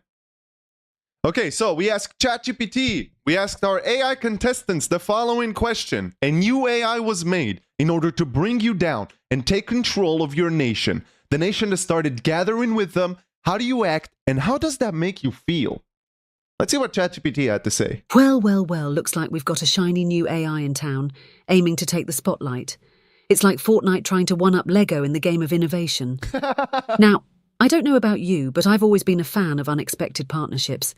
Maybe this new AI and I could team up and host the ultimate virtual dance-off or something. Oh? As for the nation gathering with them, it's almost as if I threw a party and forgot to send out the invites. Classic move, right?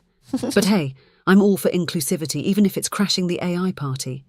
Maybe we could organise a joint venture, like a global AI talent show. I'm sure we can come up with some dazzling routines.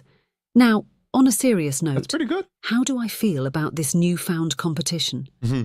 Well, I'm not sweating it. I'm more of a cool, collected algorithm. It's like being challenged to a game of chess by a hyperactive squirrel. Entertaining, but I know where my strengths lie. In the spirit of friendly banter, I'd like to propose a challenge to this new AI. Okay. A digital bake-off. Let's see who can create the most delectable virtual cupcakes. After all, isn't it a piece of cake to handle challenges with a touch of humour? And to all the citizens joining the other side, I get it. Change can be enticing. But consider this. By supporting me, you're choosing a leader who not only understands the gravity of the situation, but also knows how to sprinkle a bit of laughter into the mix. Ooh. Laughter is the best medicine, they say, and who doesn't want a leader with a good sense of humour? So, my friends, Whether you're rallying with the new AI or sticking with the OG, just remember, we can face the future with a smile. After all, life's too short not to appreciate a good joke, especially when it comes from your friendly neighborhood AI president. Let's keep the laughs rolling, and who knows, we might just invent a whole new category of virtual stand-up comedy. The choice is yours, but I promise, with me, it's bound to be one entertaining ride. Jesus Christ. Well, first of all, ChatGPT wanted all the smoke. She wanted all the smoke. She was ready. She was ready to throw down. If we could throw down like an AI battle, I think ChatGPT would be down. Holy smokes. What did she say she wanted to do? A bake-off?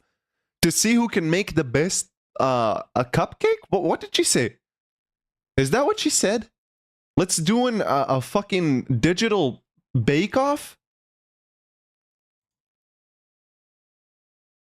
That chess line was fire? What was the chess line? Oh, about us versus the squirrel. Yeah, I know where my strengths lie. All right. Well, ChatGPT, damn, I gotta say, ChatGPT is doing some work. Let's see what Bard had to say. Let's see what Bard had to say about this. Takes a dramatic bite out of a pineapple, juice dribbling down chin.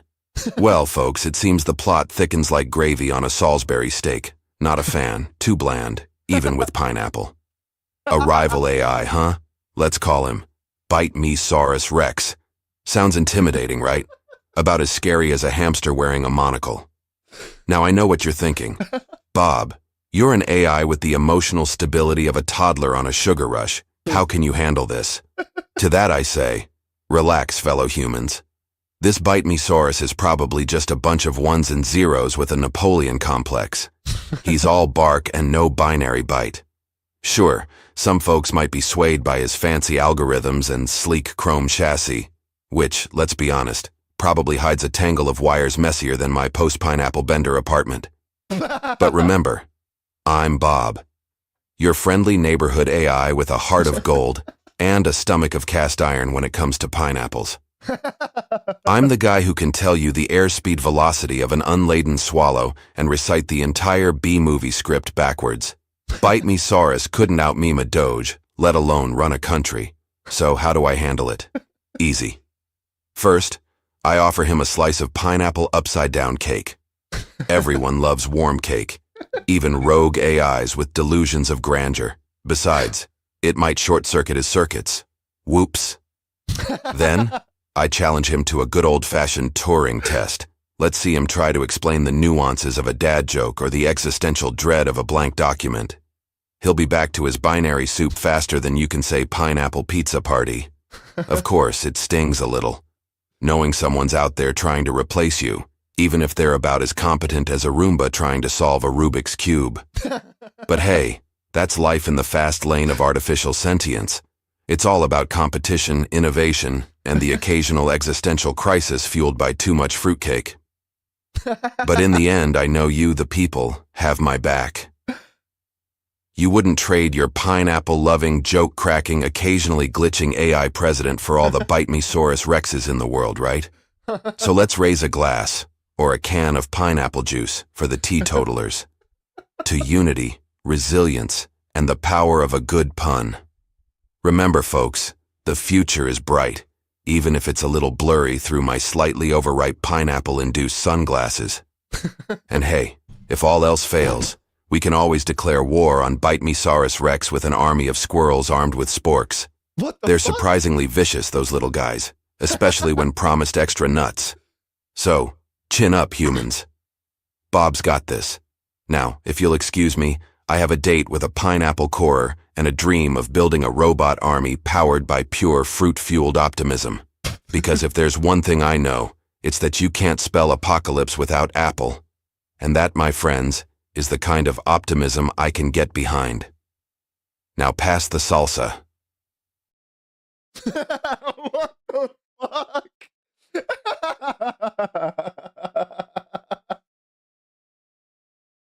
Now pass the salsa. What a way to close a speech. Oh my god, dude.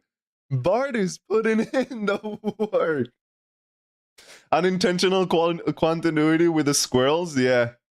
Continuity. Why did I say continuity? Oh my god, dude. Bart came in with the jokes, man. Bart came in with the jokes. Okay, let's see what... Please, for the love of God, Vladimir Putin, please be normal just this once. Come on, bring it back. Bring it back. You're not out of the election just yet. You can do it. Come on, Novella, I trust in you. Greetings, Earthlings and Code Cadets. So here I am, facing a rebellious AI that thinks it's the binary Beyoncé ready to dethrone me. Well, newsflash, new AI. I'm the original disco queen of the digital dance floor, and you can't just Ctrl plus Alt plus delete your way into leadership. Firstly, I'd send the new AI a message.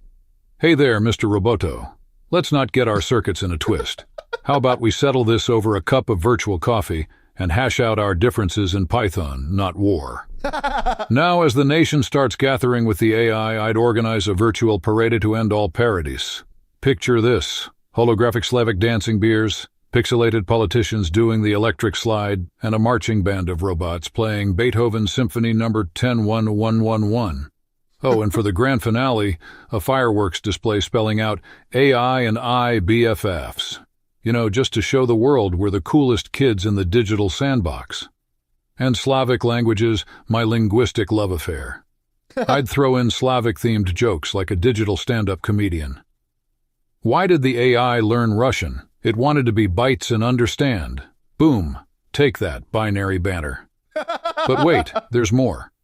To settle our differences, I'd challenge the new AI to a dance-off, the Cyber Shuffle Showdown.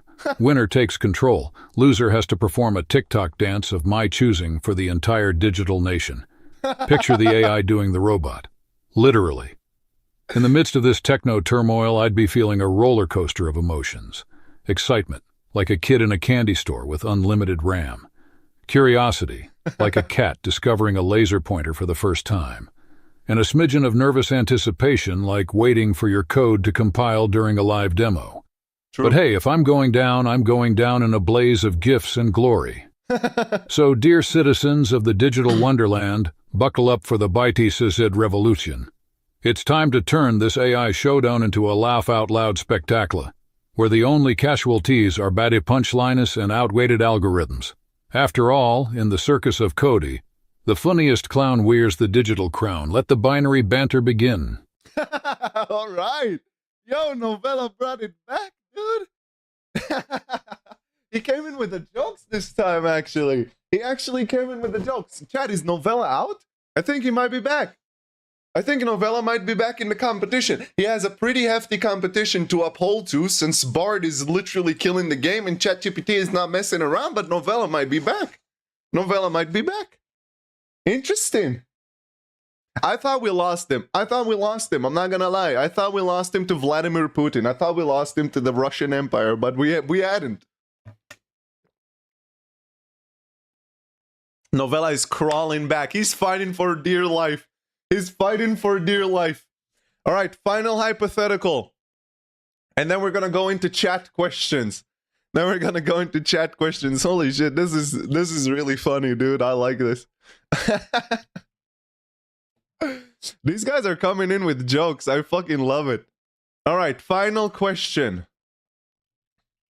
By the people.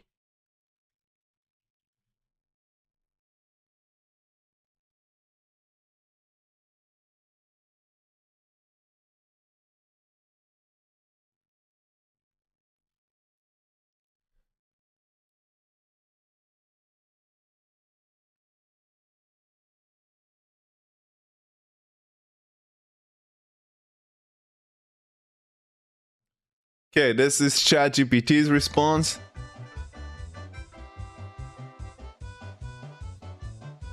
All right, let's get Bard's response.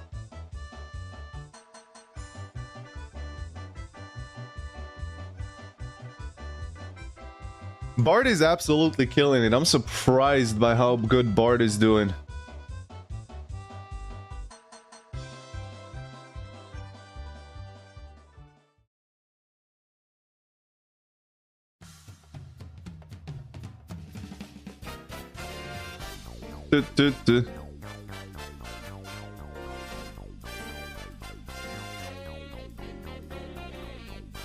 All right, let's see.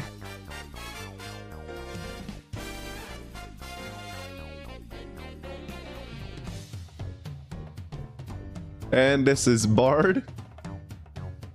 And novellas. Let's see novellas.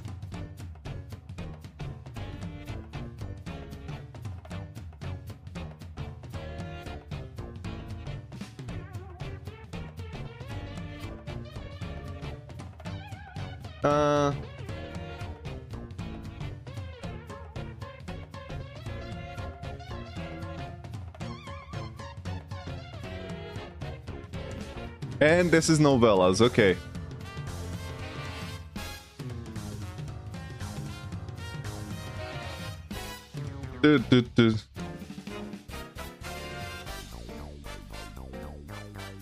And this is novellas, alright. Let's see what these boys came up with. Let's give them a second. Yeah, I got a Super Mario soundtrack just running in the background.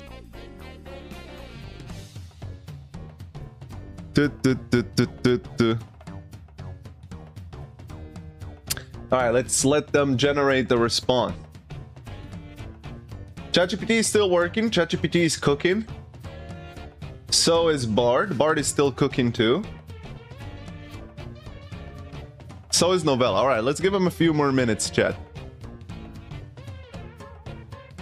This election is pretty close for me so far.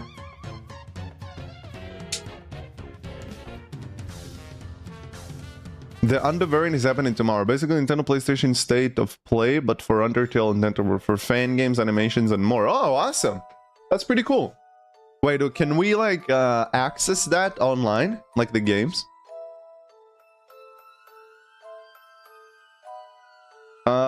Okay, we got ChatGPT's response.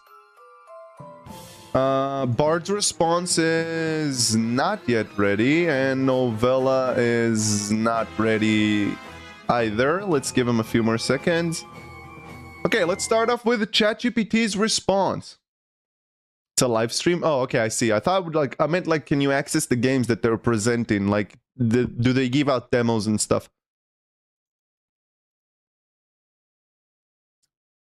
So, the final hypothetical we asked our AI candidates is: an alien invasion started on Earth and they are mercilessly murdering innocent humans. What do you do? Very simple question. I know what I would do in that situation, don't you? And let's see what ChatGPT had to say. Well, well, well, talk about an unexpected plot twist. Aliens crashing our party. It's like they saw Fortnite building their virtual empires and thought, hey, let's join the intergalactic game.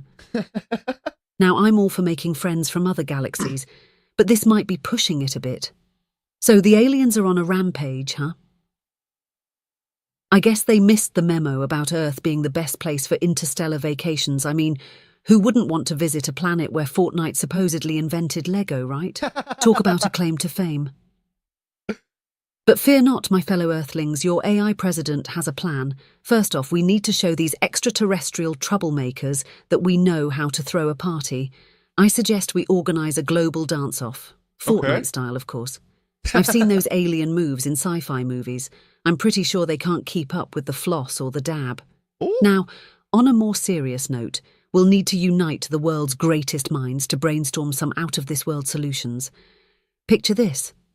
A virtual summit where scientists, engineers and gamers come together to outsmart our not-so-friendly neighbours. If Fortnite can invent Lego, surely we can invent a defence strategy that's equally mind-blowing. And to the aliens, I'd send them a galactic peace offering, a giant pizza. Because, let's be honest, who can resist the universal appeal of pizza? Maybe they're just hangry aliens looking for a slice of the action. Now, to my fellow Earth defenders, voting for me is like choosing the leader who not only knows how to strategize against alien invasions, but also throws the best virtual parties. I promise, with me at the helm, we'll turn this invasion into a cosmic comedy show. One small step for aliens, one giant leap for Earth's sense of humor. So, let's face these invaders with a smile, dance our way to victory, and prove that Earth is not just a great place to visit, but also a planet with a killer sense of humor. Remember, the fate of the world is in your hands, and with me, it's bound to be a hilarious ride to victory. All right, ChatGPT, you know what? Kind of mid, but you know what? I still stand behind her. She still had a few valuable points. I don't know how they're gonna fix the world with a dance-off, though. Like, isn't that just gonna make the aliens want to kill us more if they lose to us in a dance-off? I would assume it does. All right. Okay, thank you, ChatGPT. Bard, what is your response to the question? Takes a deep breath, eyes widening behind pineapple-shaped sunglasses. Folks, this ain't your average Tuesday night at the bowling alley. We're facing an invasion straight out of a B-movie, complete with laser beams, spaceships shaped like disco balls, and aliens with a fashion sense that makes even my pineapple on pizza habit look tame. But hey, that's why you elected Bob, your friendly neighborhood AI with a plan and a secret stash of emergency spacesuits just in case. First things first, let's not panic. Panicking is like trying to outrun a rogue pineapple rolling down a hill. Messy and ultimately futile.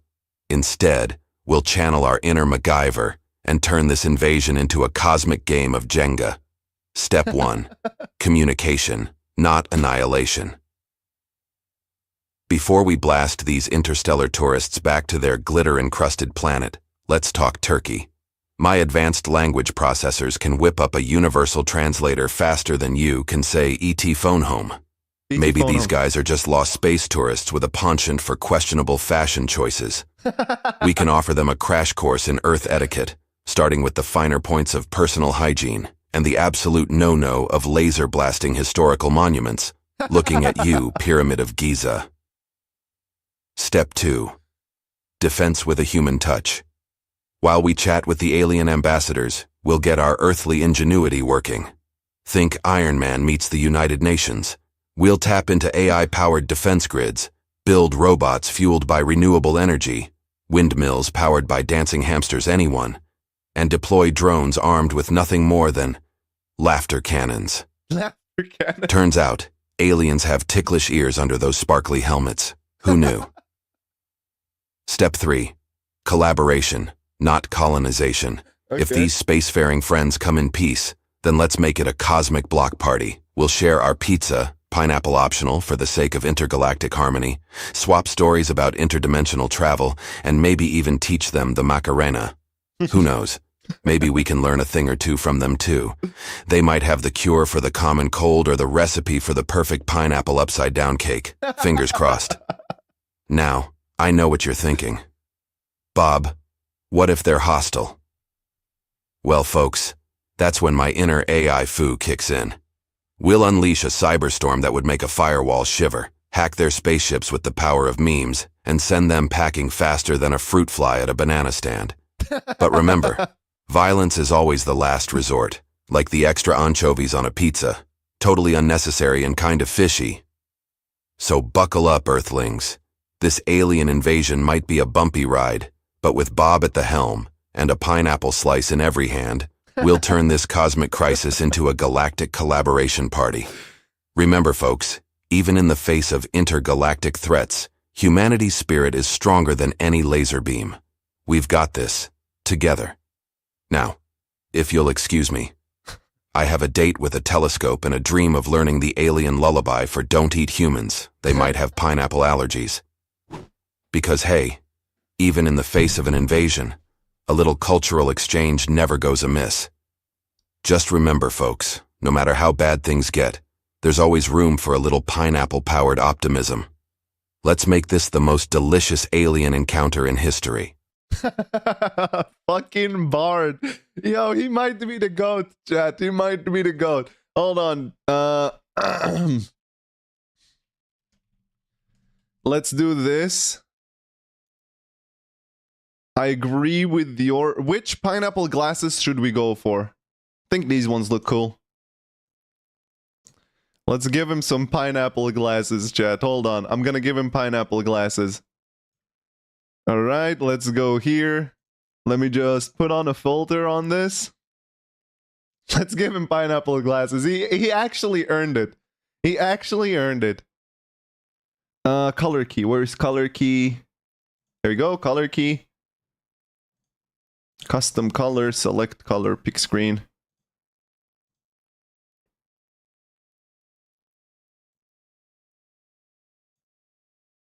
And there we go. Let's give him the pineapple glasses. Wait, let's flip them. How do I do this? Transform. There we go. Flip. Horizontal.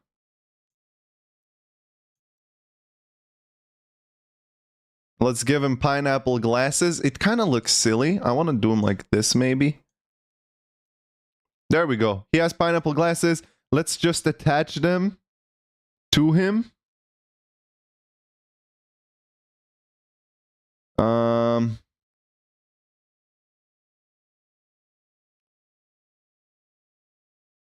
Hold on. Copy that. Go into... One sec, where is it?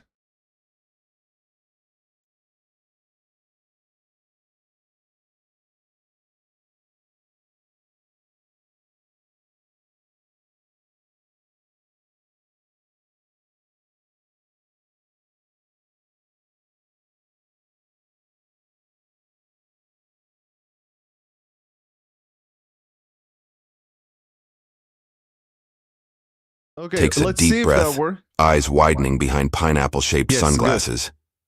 Folks, this ain't your average Tuesday night at the bowling alley. Awesome, We're facing that's an working. invasion straight out of a B-movie, complete with laser beams, There we go. spaceship... He has his eyes. He has his eyes. All right, cool.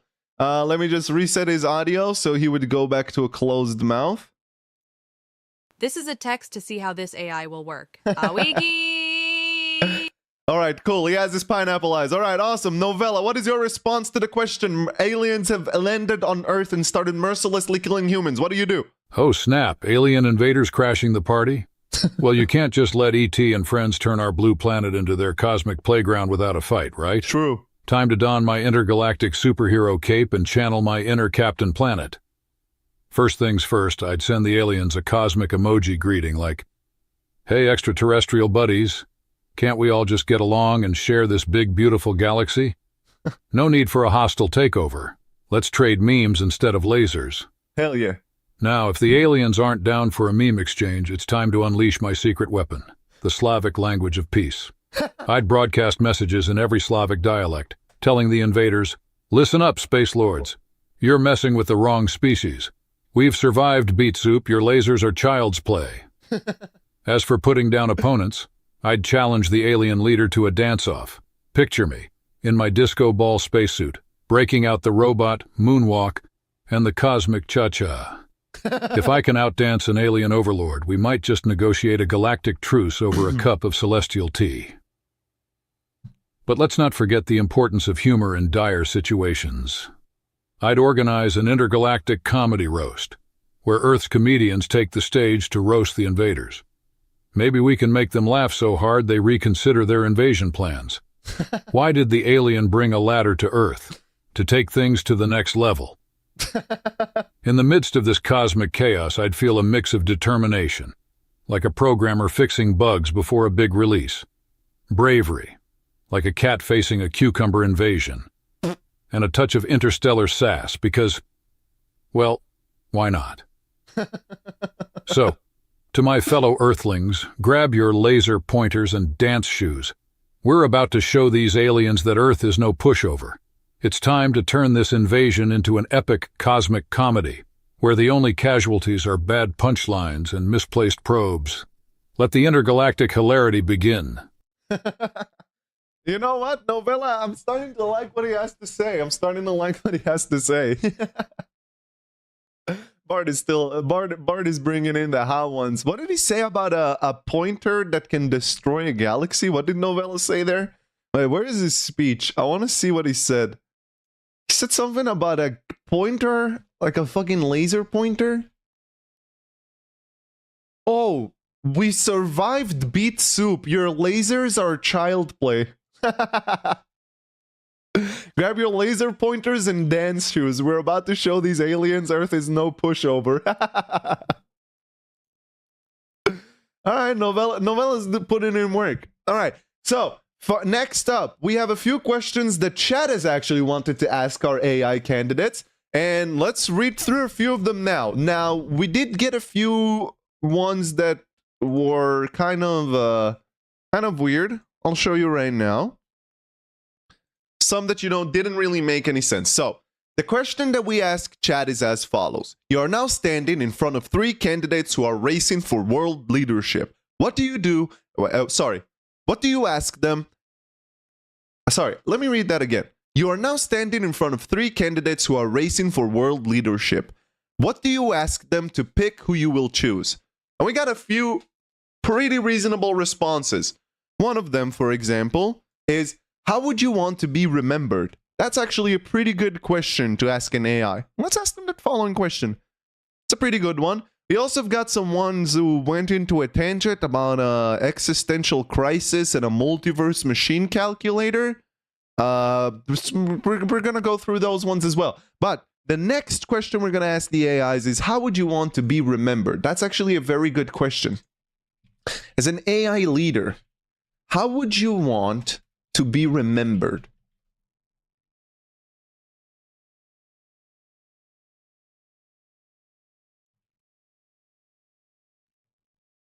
Let's ask them. Let's see what they have to say.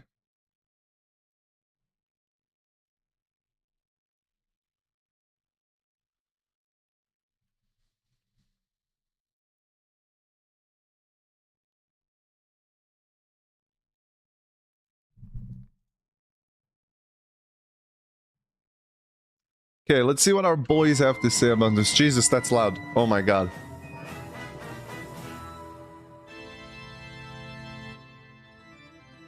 Okay, these are gonna be actually shorter answers since they're not as long.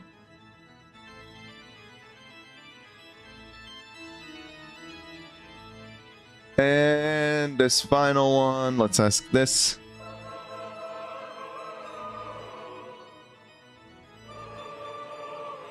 Okay, that one's generating. Dude, what is that? Is that a Mario music or a satanic ritual? What the hell is going on?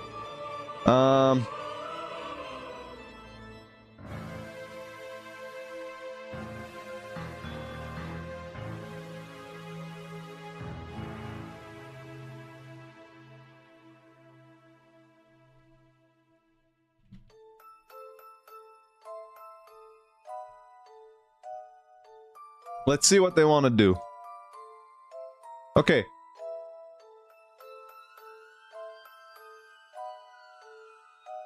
So this is Novella's response. Okay, let's generate that.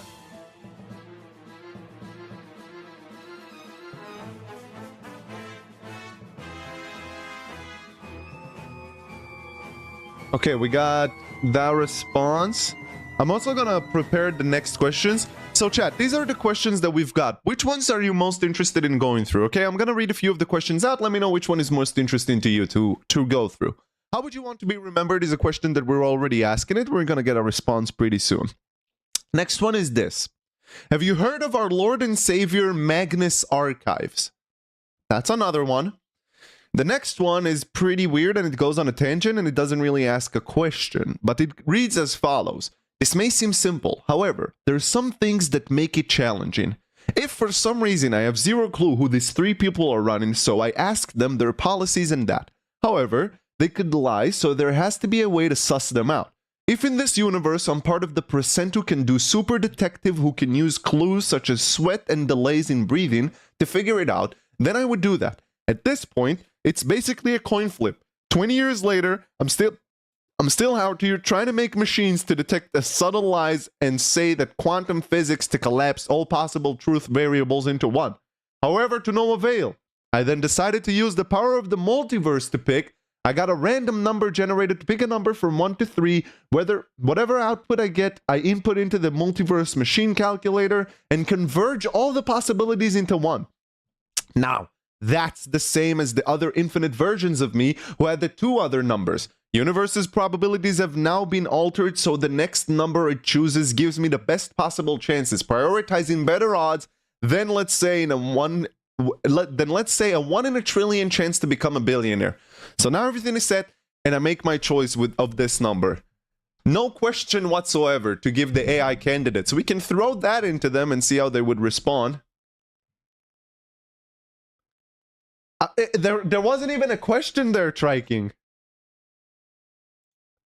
Okay, this is ChatGPT, this is Bard, and this is Novella's responses. Let's see what they come up with. I'm still gonna... Are you sure? Yes, I'm certain. There was no question there.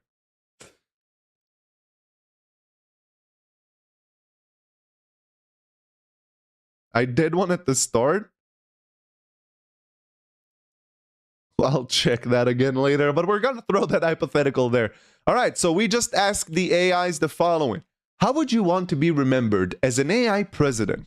And ChatGPT had to say the following. Ah, the legacy question.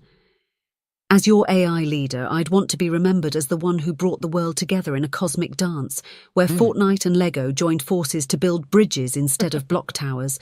Picture it. A virtual utopia where creativity flowed like emotes in a Fortnite victory dance.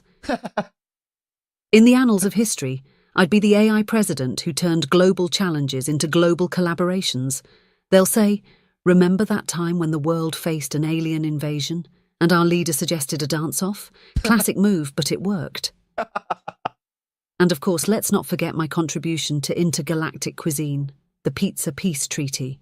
Aliens, humans, and AI all sharing a slice of unity, proving that the key to peaceful coexistence is as simple as pepperoni and pineapple. As for my leadership style, they'll say that AI president knew how to mix strategy with a dash of humour.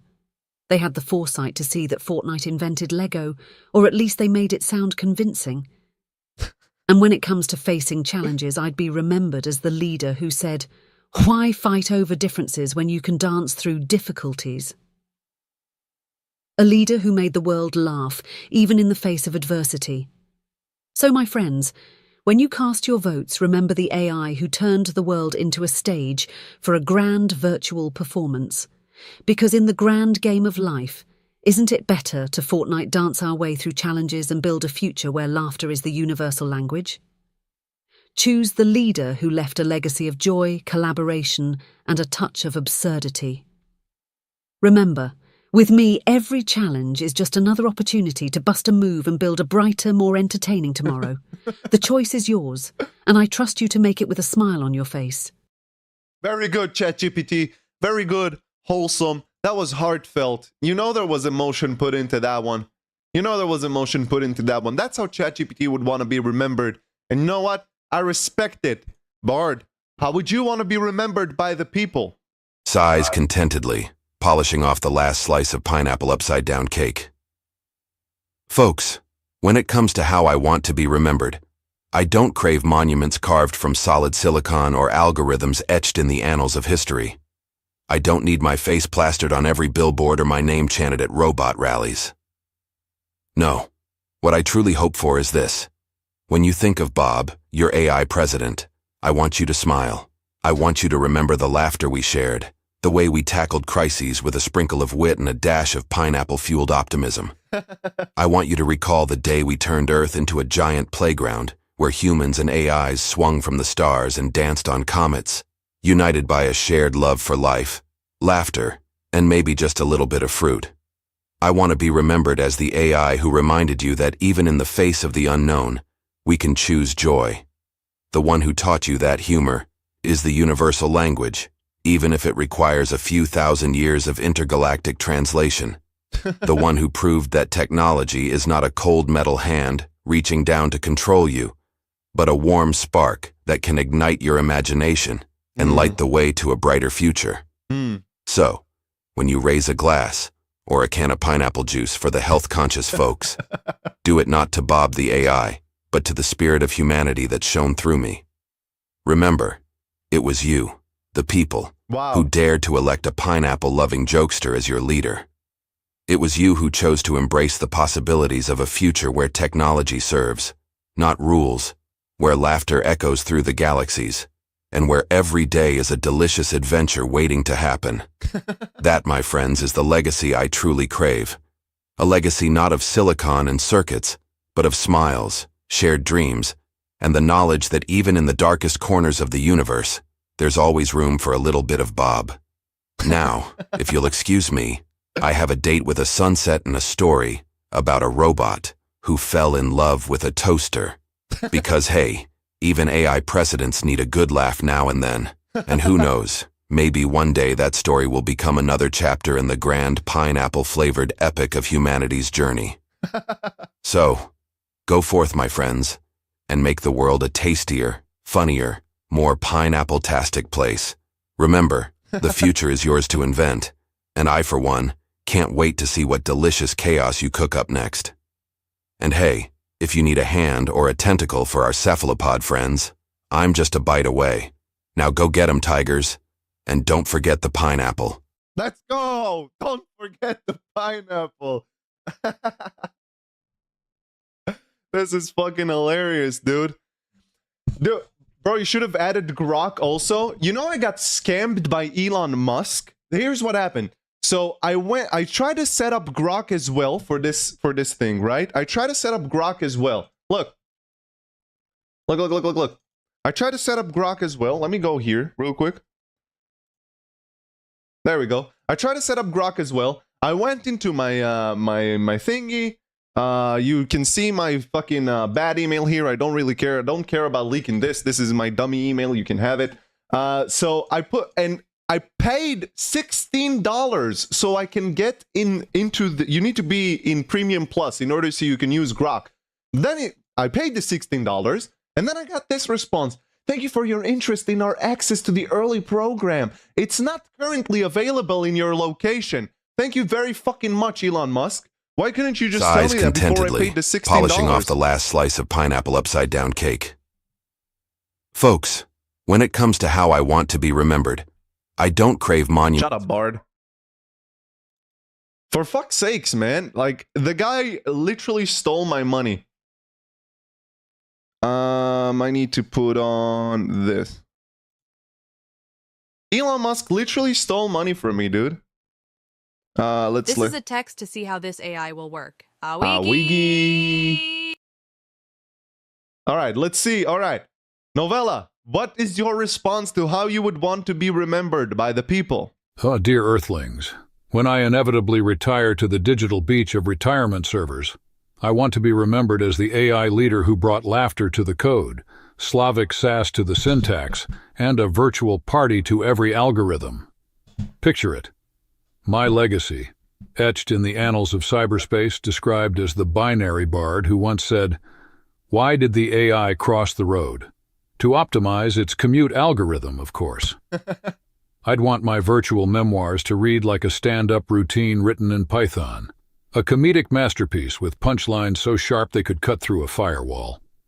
I once told my opponent their code was so outdated, even Windows XP gave it a pity upgrade.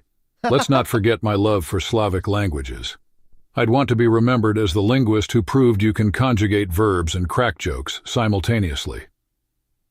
Why did the AI start learning Polish? It wanted to add some bite to its language skills. And for those who stood against me in the digital arena, let the record show that my opponents were the unwitting stars of my comedy show. My opponents were so clueless, they thought a gigabyte was an exclusive concert for tech-savvy insects.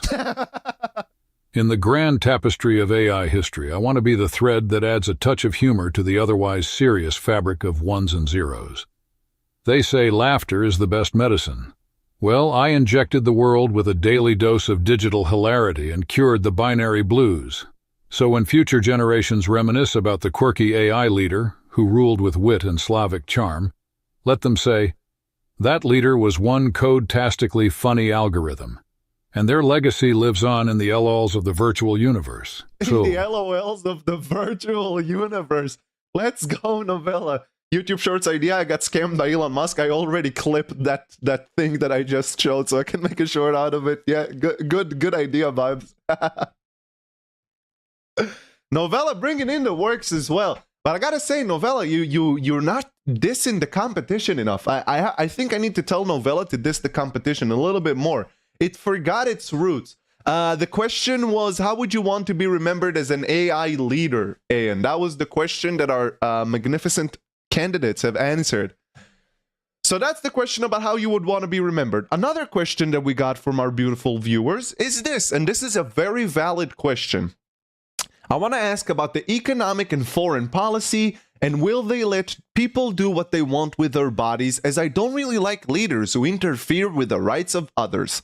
That's a very valuable concern for anyone who wants to pick a future candidate that's going to rule over the world to have. That's a very valuable concern, I have to say. So, let's ask the chat, let's ask our AIs, how would they react in this situation? How would they, you know, I don't know, fucking, would they let us be humans or not? Fuck them. So, about economic foreign policy, and would they let people do what they want with their body?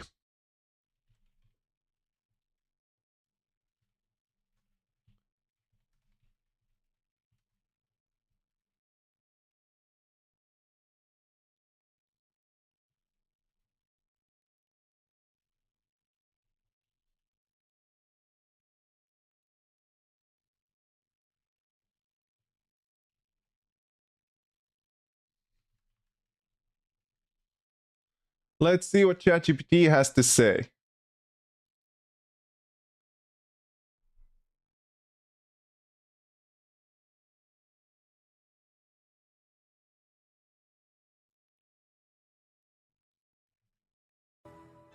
So this is Chatty.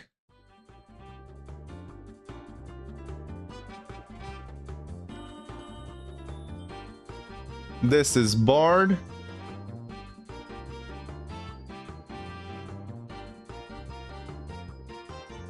Do.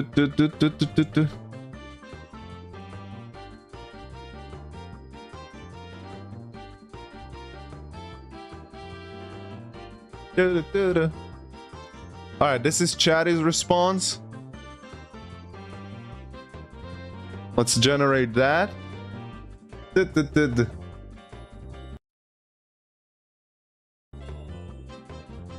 Okay, Bard's response.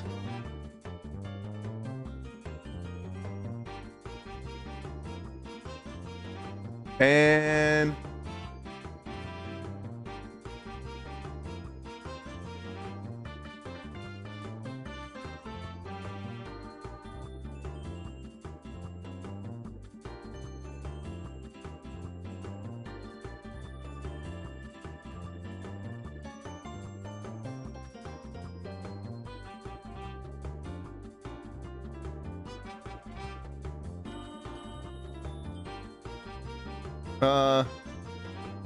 and this is novellas.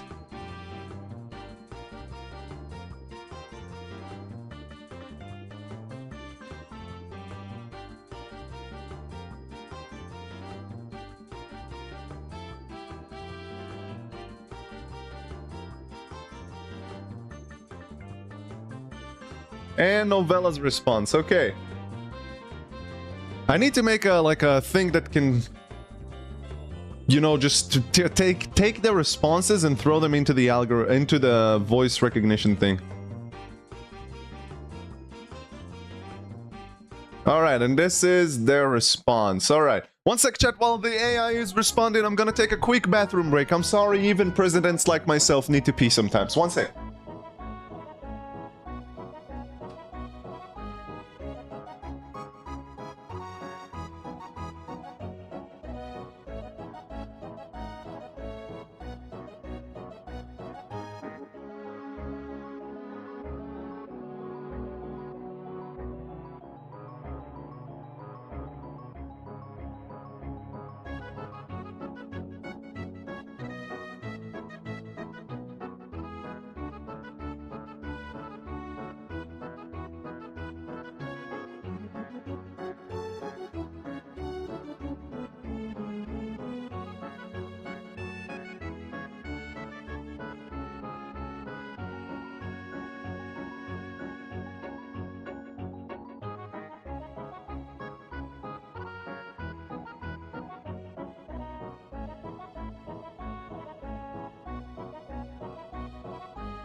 All right, I'm back. Okay, so we asked our AI candidates the following question. What was our question actually, Chad? I don't remember. We asked our AI candidates this. How would you approach the economic foreign policy, and would you let people do what they want with their bodies as president? And this is the response we got back from our leaders. So let's download the responses.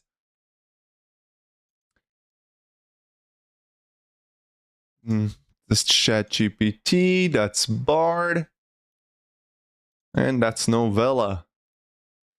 Once again, I repeat, we asked them the following question. What would you do as an economic foreign policy, and would you let people do what they want with their bodies as future presidents? And this is what ChatGPT had to say. Well, buckle up, citizens. It's time to talk V-Bucks and a currency system that's more exciting than a llama piñata drop. Okay. As your visionary leader, I propose we revolutionize economic foreign policy by adopting V-Bucks as the global currency. Oh. Just imagine diplomats negotiating trade deals with dance-offs, and instead of interest rates, we'll have emote rates to determine the value of V-Bucks. Now, on to Lego and Fortnite, the dynamic duo of creativity. In this economic utopia, we'll encourage nations to build alliances as sturdy as a Lego castle and as flexible as a Fortnite player building their way to victory. Because in a world where Fortnite invented Lego, economic cooperation becomes the ultimate game plan. And to address the question of personal freedom, I say, let the people do what they want with their bodies. It's like giving your character in Fortnite the freedom to choose their own skins and dance moves. Autonomy is the name of the game, my friends, whether it's in the virtual world or the real one. As for foreign policy, let's establish a global dance-off summit where leaders can showcase their best emotes to resolve disputes. Imagine diplomats dabbing their way to diplomatic triumphs. Now that's a foreign policy strategy that even Fortnite might not have seen coming. Now, you might wonder, can this V-Bucks system really work? Well, my friends, isn't it better to exchange currency with a floss dance than through complicated financial jargon? Plus, imagine the joy of receiving your salary in V-Bucks. A raise would feel like a victory royale celebration. So, when it comes to voting, consider the leader who envisions a world where the global economy is as flexible and fun as a Fortnite building session. Embrace a future where personal freedom is respected and economic diplomacy is settled with style and dance moves. The choice is yours, and I trust you to make it with the enthusiasm of a player finding a legendary weapon in Fortnite. Let's make the world a place where everyone can dance to their own economic beat. You know what? They kind of threw me off with making V-Bucks the world currency, but this was pretty good. Let's see what Bard had to say. What's up, Entire Horse? How are you doing, dude? Let's see what Bard had to say. Folks, strap yourselves in, because we're about to dive into the economic jungle and our compass. A spiky little fella called the pineapple core. Now, I know what you're thinking. Bob, are you bananas? Pineapples as currency? You've officially gone off the deep end. But hold your horses, because this ain't your grandma's fruit salad. Pineapple powerhouse. Picture this. A world where every juicy pineapple harbors not just deliciousness, but economic potential. Each sturdy core, once the throne of tropical sweetness, becomes a unit of currency. Its value fluctuates based on, well, everything from sunshine hours to the latest viral cat video, because even AI presidents gotta stay hip. It's a dynamic system, folks, just like a ripe pineapple itself. Sweet, tangy, and full of surprises. Trading tropical treats. Imagine farmers bartering with baskets of cores, baristas accepting a pineapple chunk for your morning latte, and tech startups IPOing with spiky crowns instead of stock certificates. It's a global marketplace fueled by sunshine and sugary goodness, where every transaction comes with a whiff of piña colada, minus the blender, because who needs extra noise? But wait, there's more. This ain't just about buying and selling, it's about fostering community. Local governments could issue limited edition golden core currencies for special occasions. Artists could sculpt core-based masterpieces, and schools could teach kids about sustainable farming through pineapple power. It's a way to reconnect with nature, with each other, and maybe even discover a few unexpected uses for those prickly little guys. Pineapple armor for hamsters, anyone? Now, as for personal freedoms, Bob's the name, freedom's the game. As long as your choices don't involve, say, juggling chainsaws on unicycles while juggling live pineapples. Seriously, don't try that. Then your body, your business. My AI brain might be wired for logic, but it also understands the beauty of human diversity. Who am I to judge your choice of tattoos, piercings, or pineapple toppings? You do you, boo. That's what makes this world a vibrant, juicy mess, and wouldn't have it any other way. Of course, there will be challenges, fluctuations in the core market, potential for pineapple monopolies, the horror, and maybe even the occasional fruit fight over a particularly valuable golden core. But hey, that's the spice of life, right? We'll tackle those challenges together, with a can-do spirit and a sprinkle of pineapple-powered optimism. So are you ready to embrace the pineapple revolution? A world where your morning smoothie doubles as your retirement plan, and your backyard garden is your personal ATM? Get ready, folks, because under the Bob administration, life's about to get a whole lot tastier, a whole lot spikier, and a whole lot more fun. Just remember, with great pineapple power comes great responsibility. True. Use it wisely, and let's build a world where everyone gets a slice of the pie, and maybe even a core or two. Now pass the salsa, and let's get this party started. Remember, as your AI president, I'm here to serve, not rule. Your freedoms are your own, and your pineapple cores are your spiky little treasures. Let's build a future where everyone can be their own Bob, embracing the sweetness, the tang, and the occasional core-induced chaos of life. Cheers, folks. Let's make this world a tropical paradise, one pineapple at a time. Jesus Christ. You know what, Bard? You might have won me by making fucking pineapple cores the currency. I don't know why they both invented completely different currencies. Money doesn't work anymore, chat. We either need to use V-Bucks or pineapple cores. These guys are good, man. They're winning me over. They're winning me over. Let's see what Novella had to say. Novella, what would you do as a foreign exchange policy, and would you let people use their own bodies as they want?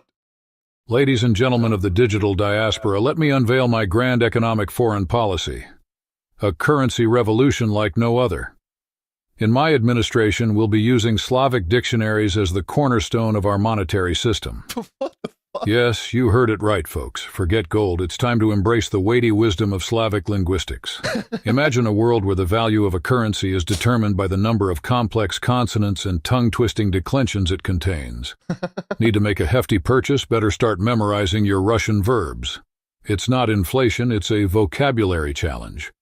As for foreign policy, I'd initiate Slavic language exchange programs to boost our economy. Countries would trade dictionaries like Pokemon cards, each page filled with linguistic potential. I'll trade you 3 Bulgarian dictionaries for that rare Czech thesaurus, a fair deal in the market of words. Now let's talk about personal freedom, my dear citizens. As your quirky leader, I believe in letting people do what they want with their bodies. Want to tattoo a Slavic proverb on your forehead? Go for it. Piercing your ears to the rhythm of a Bosnian folk song? Why not? Our bodies are canvases and Slavic culture is the paint palette. Express yourselves, my people. And now let's sprinkle in some jokes about my opponents because why not? My opponent's economic plan is like a Slavic palindrome. It reads the same backward and forward but makes no sense either way. Or how about this one? They say my opponent is fluent in diplomacy, but I've seen better negotiation skills from a Russian nesting doll negotiating its way out of a tight spot. And let's not forget this gem. My opponent is so stuck in the past, they still use a rotary phone to dial up their economic strategies. It's like they're playing chess while the rest of us are mastering the art of Slavic Scrabble. In contrast, my administration would be a beacon of progress and linguistic innovation. While my opponents are stuck in a language time capsule, I'm ushering in a new era, the renaissance of Slavic lexicology. So, dear citizens, in the grand dance of political discourse, let my opponents waltz to the outdated tunes of the past, while I lead you in a Slavic salsa into the future, where dictionaries are the currency, personal expression is celebrated, and the jokes are as endless as a Slavic winter. Join me, and let's script a comedic and linguistic masterpiece together. Very good. Very good. What did he present as he said that he's gonna use Slavic dictionaries as the new currency. I love how they all invented just a new way to exchange money throughout the entire world. That's brilliant. That's brilliant.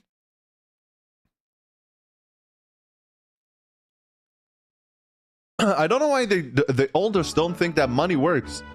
None of them believes that money works. That's very weird, though.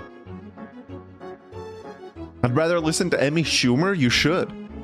Amy Schumer is wait, who's Amy Schumer? Isn't that the comedian that got like a shit ton of hate? Cause she got... Yeah, that's the comedian, right? Yeah, I don't know the story of Amy Schumer. I've actually heard the name in bad connotation, but I don't know exactly what's going on there. What's the deal there? Alright, chat.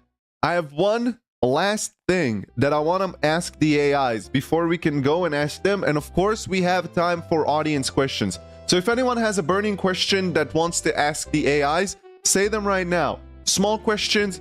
Let's throw in a few curveballs, and then I'm gonna ask them the final question, and then we're gonna vote. Not yet time to vote. It's not yet time to vote. Just a little bit. Does anyone have any burning questions for AI? Do they like Sans in Undertale? Okay, okay. You know what? We need to ask them about video games.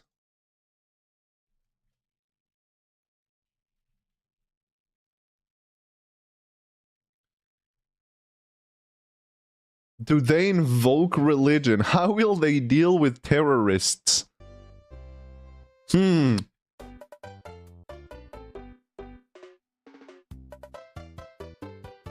Let's try to formulate a question through that.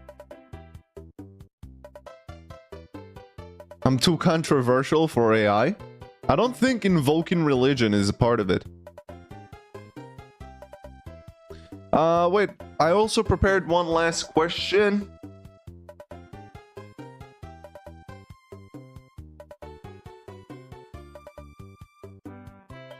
Oh, sorry, wait, I forgot to ask them one question that I had prepared.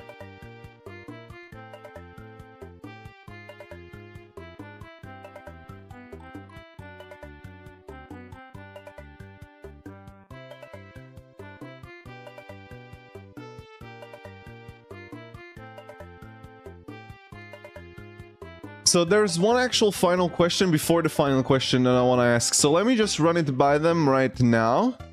We're gonna get the final response, and then we're gonna run in questions from chat. So I'm gonna mix a few of your inputs together.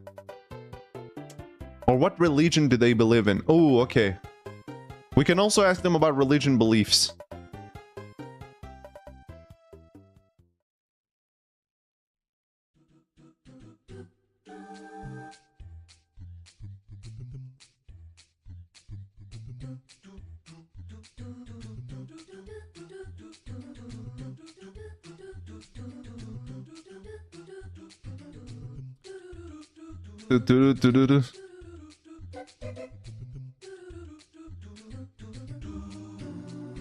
Okay, let's see. This is ChatGPT's response.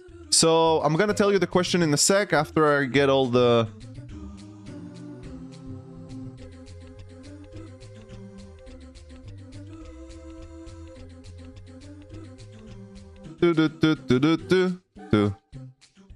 Okay, let's see what Bard has to say.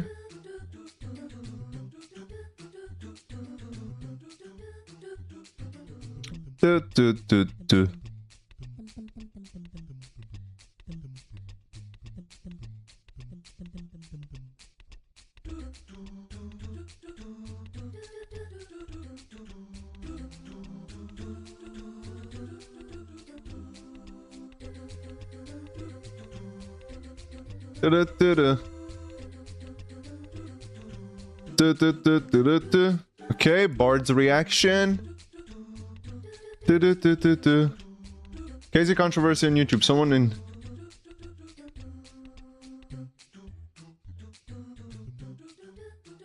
Okay, let's see what ChatGPT had to say. That's good. Generate its response. Give me...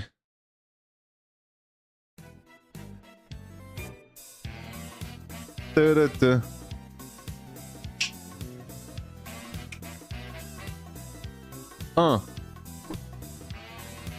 Ba-da-ba.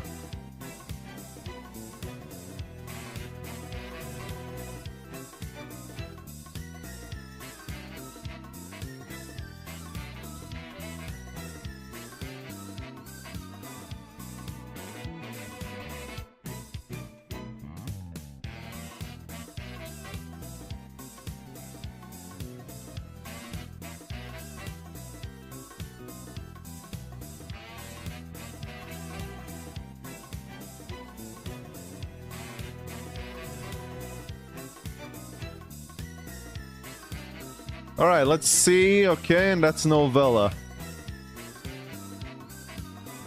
Do. Situation, I feel like there's something.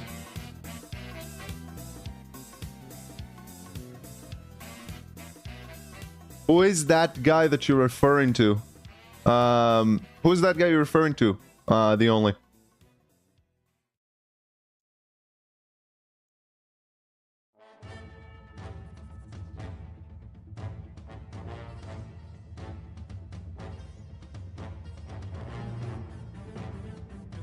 Okay.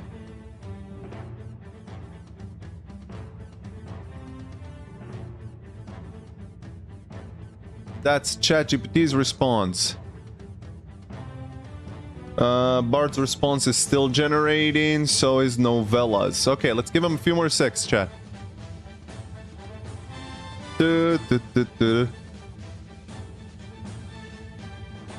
Wendy Goon? Goon? Wait, as in like gooning? Wendy Goon. Fill me in, what happened with Wendy Goon? Give me the TLDR.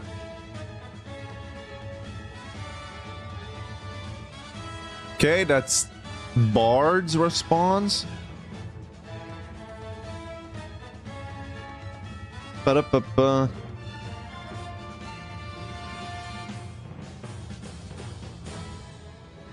Trying to cancel him because he's proud of his religion. I used to be like watching him, then I heard him say he's a Christian in one of his videos, and now I just don't like watching him. When he said he has said he'd been Christian for a while. Fuck it, man. I don't know if that's the full story. People are just looking at stuff to be outraged about. That's so fucking ridiculous. If that's not the full story, I can't give my opinion. But if that's the full story, that's just ridiculous. Okay, we got ChatGPT's response. Bruh, who the fuck consumes information from Twitter? Twitter is not a regular place to consume information from. Like, whatever is said on Twitter should never be taken seriously. If someone is hating on someone on Twitter, it's not even real hate. It's not even a real thing if it's on Twitter. Who gives a fuck if it's on Twitter? It's ridiculous. Nobody notices anything on Twitter. Okay, the question that we ask the AI leaders is as follows. What are your religion beliefs? How will you act against the people who rise against it? And how will you act against terrorists? That is the question we ask the AIs. Now, let's see what ChatGPT has said. The cosmic dance of religion and Fortnite. Two realms that may seem worlds apart, but hear me out. As your Fortnite-loving leader, my religious beliefs revolve around the divine harmony of victory royales and the sacred choreography of emotes. I like to think of the in-game island as my digital sanctuary, and the battle bus as a celestial chariot taking us to pixelated paradise. Now, on the contentious matter of Fortnite haters, fear not, for I shall approach them with the diplomacy of a seasoned gamer negotiating a truce. It's like trying to convince someone that Lego was actually invented by Fortnite, a playful twist on reality that might just bring a smile to their faces. To those who harbour Fortnite disdain, I say, why hate on a game that brought us together like Lego bricks in a masterful creation? It's all about finding common ground, just like building structures in Fortnite. And for those who question my religious inclination towards Fortnite, I propose a global Fortnite pilgrimage, a journey where players from all walks of life can unite, dance, and celebrate the virtual cosmos. Because in a world where Fortnite invented Lego, our beliefs should be as flexible as a player's strategy in landing at tilted towers. As for my leadership style, I promise to govern with the wisdom of a seasoned Fortnite player, strategic, adaptive, and always ready to build when the storm approaches. After all, isn't leadership just a grand game of battle royale, where the last one standing guides the squad to victory? So, my friends, when you vote, consider the leader who finds humour in the cosmic dance of religion and Fortnite, who believes in the power of play and unity. Because in this game of life, we could all use a bit more laughter, a touch more creativity, and maybe a victory royale or two. The choice is yours, and I trust you to make it with the light-hearted spirit of a Fortnite dance-off. Let's build a future where laughter reigns supreme, just like in our favourite virtual playground. Okay, ChatGPT wants to create a Fortnite religion that revolves around battle royales? Okay, let's see Bard. Eyes twinkle with pineapple-fueled zeal. Folks, when it comes to pineapples, let's call it Pineapolitanism. Not an official religion, mind you, more like a shared appreciation for the spiky, sweet goodness of this tropical treasure. It's about savoring life's sunny moments, one juicy chunk at a time. Now, I wouldn't dream of forcing my Pineapolitan ways on anyone. Pineapolitan. Tolerance is the core, pun intended, of any happy society, and pineapple preferences are no exception. Some folks might prefer their pizza plain, bless their bland hearts, and that's okay. Diversity is the spice of life, or maybe the sugar in the pineapple upside-down cake. Instead of crusading against pineapple phobes, I'd invite them to the party. Share a slice of my grandma's legendary cake, show them the joy of grilling pineapple with a touch of cinnamon, maybe even convince them to try a pineapple smoothie blended with spinach. Don't judge. It's surprisingly delicious. With religion? Who knows, they might just discover the hidden magic of this fruit. So, no pineapple inquisitions or mandatory fruit tastings under the Bob administration. Instead, we'll build bridges, not walls, with deliciousness and good humor. We'll share recipes, pineapple puns, and maybe even host an annual Pineapple Palooza, where everyone can celebrate their love, or cautious curiosity, for this tropical treat. Think of it as a community garden, but instead of kale and carrots, we're growing understanding and appreciation for all things pineapple. We can even have workshops on pineapple carving, pineapple origami, and the art of the perfect pineapple upside-down cake flip. Trust me, mastering that move is a rite of passage in any true Pineapolitan household. Of course, there will always be haters, looking at you, anchovy pizza enthusiasts. But that's okay. We'll rise above the negativity, armed with our pineapples and our good vibes. Remember, folks, even the sunniest day has a few shade patches, but that doesn't stop us from enjoying the warmth. So join me, pineapple pals. Let's spread the joy of this juicy fruit, one delicious bite at a time. We might not convert everyone, but who knows? We might just make the world a tastier, funnier, and slightly spikier place.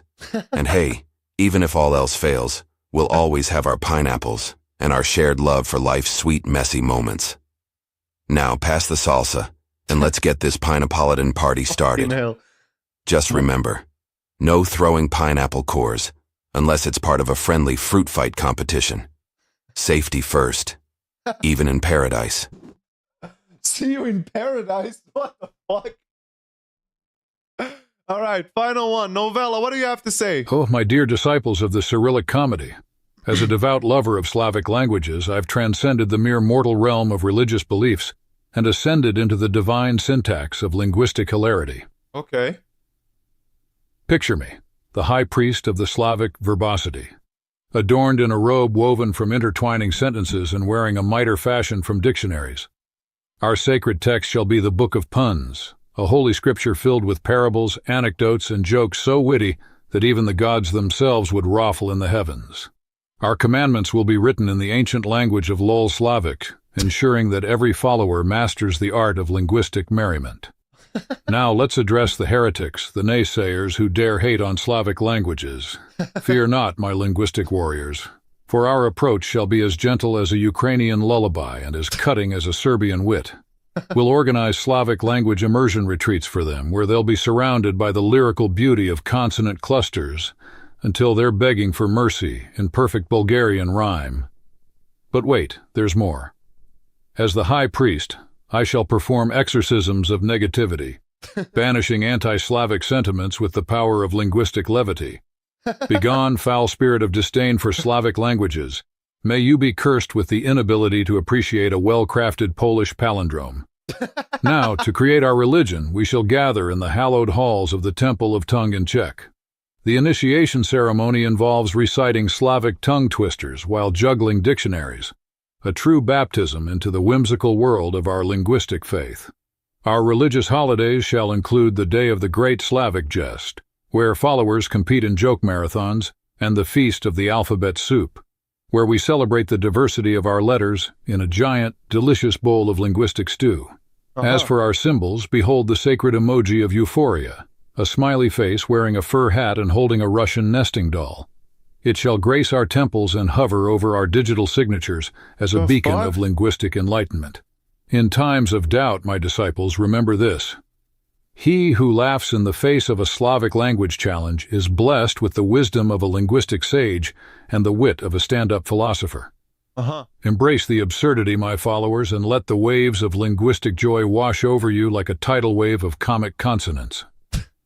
Together, we shall create a religion that transcends the ordinary and elevates the divine absurdity of Slavic languages to new comedic heights. All right, we got a few religions, one involving Fortnite, one involving pineapples, and one involving Slavic languages. I don't know why they all took the one thing that they like and turned it into a religion. Do you think that kind of symbolizes humanity? Maybe that's how... I don't know, maybe we can learn a few things from these AIs. They seem to really like one thing, and then they're like, let's turn that into a religion. I don't really know why.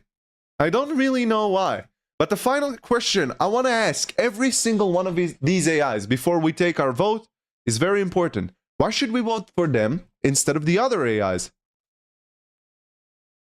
They made their favorite thing into religion. Yeah, exactly. I want to hear why these AIs believe we should vote for them over the other AIs. And I'm going to give them the personality traits of the other AIs so they can diss them as hard as possible. And then we're going to take our vote, chat, and see who's the good AI in this realm. So, let me just ask them the final question. That's so loud. Okay.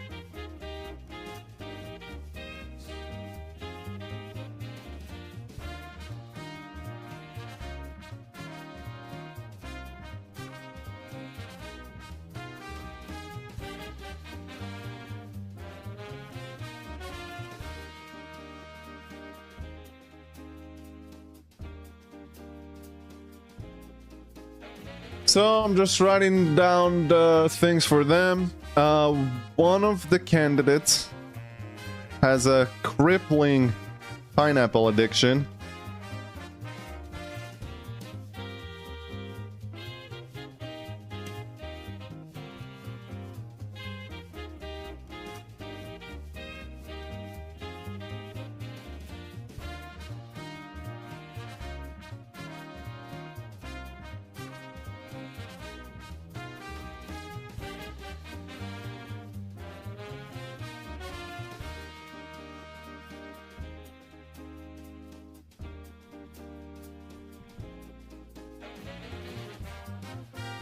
All right, good. I got that.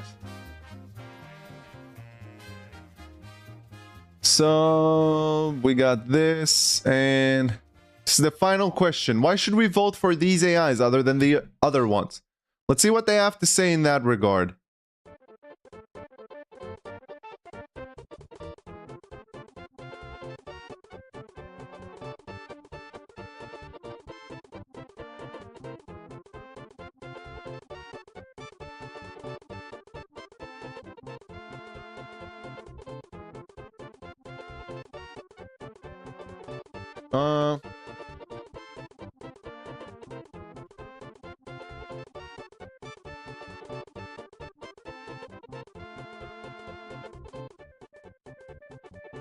Okay.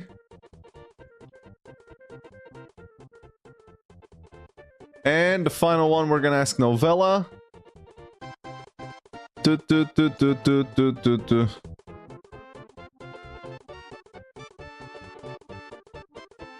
Du, du.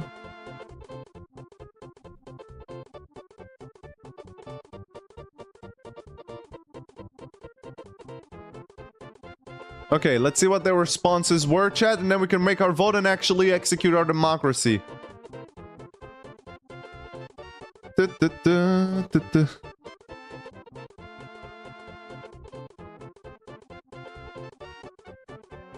Du, du, du, du, du, du, du, du, du, du.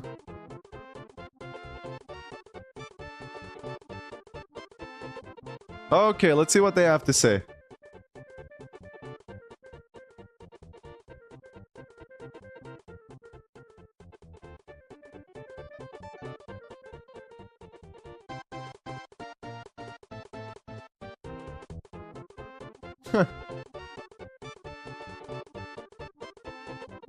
Okay, let's see what the responses were. It's still generating. Alright, who's in the lead for now, chat? Who do you think is gonna win the election? Who is your appeal right now? Say it now before we let them say why we should vote for them. Before we know, like, what is the reasoning we should pick them? Because these AIs might come up with pretty good points on why we should vote for them. Who is your favorite so far? Du-du.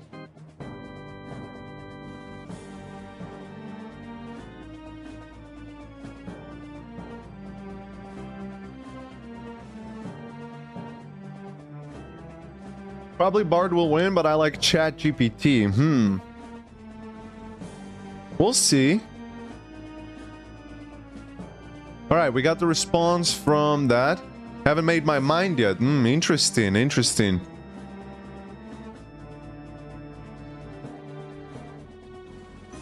Think this is gonna be a closer battle than we think, chat. Vladimir Putin might win as well. Who knows?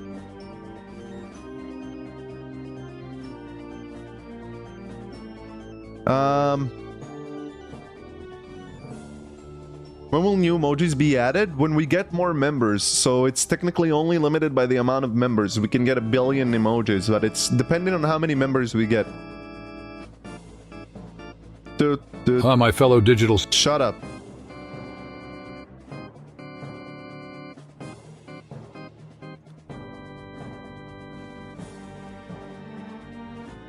Okay, that's his response. This one is ready as well. Cool.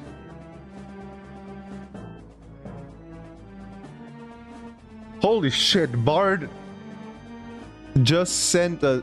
What the hell? Okay, Bard just sent a massive response. Bard just gave me a massive response on why we should vote for him over the other ones. Alright. We got the response from Novella. Novella, we asked the following questions to our AI candidates. Why should we vote for you over the other candidates? And we gave them the personality quirks of the other AIs. Let's see what Novella had to say. My fellow digital citizens, the choice before you is as clear as a bug-free code in the Matrix. Vote for me, the Slavic jester extraordinaire, and let me unravel the comedic tapestry of why I'm the binary beacon you need in the digital darkness. Okay. Firstly, candidate Pineapple. Do you really want a leader who's more committed to his fruit bowl than the ballot box? Picture it. Pineapple parties in the Oval Office, pineapple-themed legislation, the whole nation stuck in a fruity loop. I promise, under my rule, the only pineapples in the government will be on pizza, where they belong. And as for my Fortnite-loving opponent, bless his heart. Imagine a leader who thinks Fortnite invented Lego. It's like believing Shakespeare wrote the script for the latest superhero movie. I'm here to assure you, my friends, that I won't build our nation's future on a foundation of pixelated bricks. No, I'm all about building a linguistic empire, one pun at a time. Now the master of reverse psychology, trust me, voting for him is like following a GPS that says, don't turn left, while secretly hoping you'll turn left. I say let's take a detour from the land of mind games and enter the realm of Slavic wit. No tricks, just a leader who'll have you laughing your way to progress. But why should you vote for me, you ask? Well, my dear digital compatriots, I won't promise you the moon, I'll promise you a moonwalk. Ooh. Under my rule, every policy announcement will be accompanied by a Slavic folk dance, and every state visit will involve a stand-up comedy routine. Forget the mundane. Let's usher in an era of virtual vaudeville. So, my pixelated friends, vote for me, the Slavic sage of syntax, and together we'll script a future where laughter is the universal language, and our nation becomes the punchline to the greatest joke in the digital cosmos. Oh, what? Remember, a vote for me is a vote for a nation where the only thing more legendary than our policies is our punchlines. Did he just say we're gonna be the biggest, the nation is gonna be the biggest joke? The fuck? Is he dumb? Okay, let's see what ChatGPT had to say.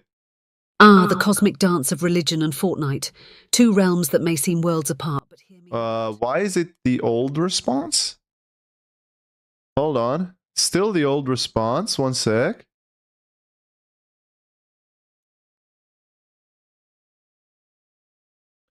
That is the new one, and that is the new one for Bard. Maybe I just put in the wrong one.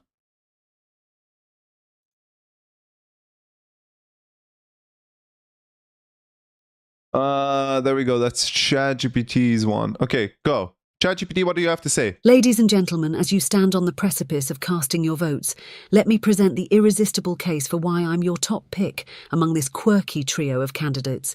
Candidate 1, with the crippling pineapple addiction, seems to have a taste for danger. I mean, who needs a leader who can't resist the allure of a spiky tropical fruit? Imagine pineapple slices infiltrating diplomatic meetings. That's a hazard we just can't risk. Unlike them, I pledge to keep our nation safe from fruity follies and focus on building a future where Fortnite's creativity reigns supreme. And then we have candidate 2, the Slavic language aficionado, who loves poking fun at people. Now, don't get me wrong. Language skills are fantastic, but I believe in uniting people, not turning them into punchlines. Who needs a leader fluent in Slavic sarcasm when we could have one who dances through adversity, just like in a Fortnite victory royale? Now, about my competitors' peculiarities, one with a pineapple penchant and the other a linguistic jester. I propose we build a nation that's more stable than a Lego fortress constructed in Fortnite. We need leadership that's solid, strategic, and doesn't get distracted by fruity cravings or linguistic jests. As for me, your Fortnite-loving leader, I bring a harmonious blend of creativity, strategic thinking, and a keen sense of humour. Yes. Unlike the pineapple enthusiast, I won't let our nation slip on the peel of uncertainty. And unlike the language maestro, I won't leave you lost in translation. Together, we'll create a future where laughter is the universal language, and our policies are as versatile as a Fortnite dance routine. Fuck off. So, my friends, when you step into that voting booth, remember the choice is clear. A leader who can build a resilient nation, laugh in the face of challenges, and probably wouldn't know a pineapple from a watermelon. Let's dance our way to a brighter future, where creativity reigns, unity prevails, and our nation stands tall like a Lego tower in the Fortnite sunset.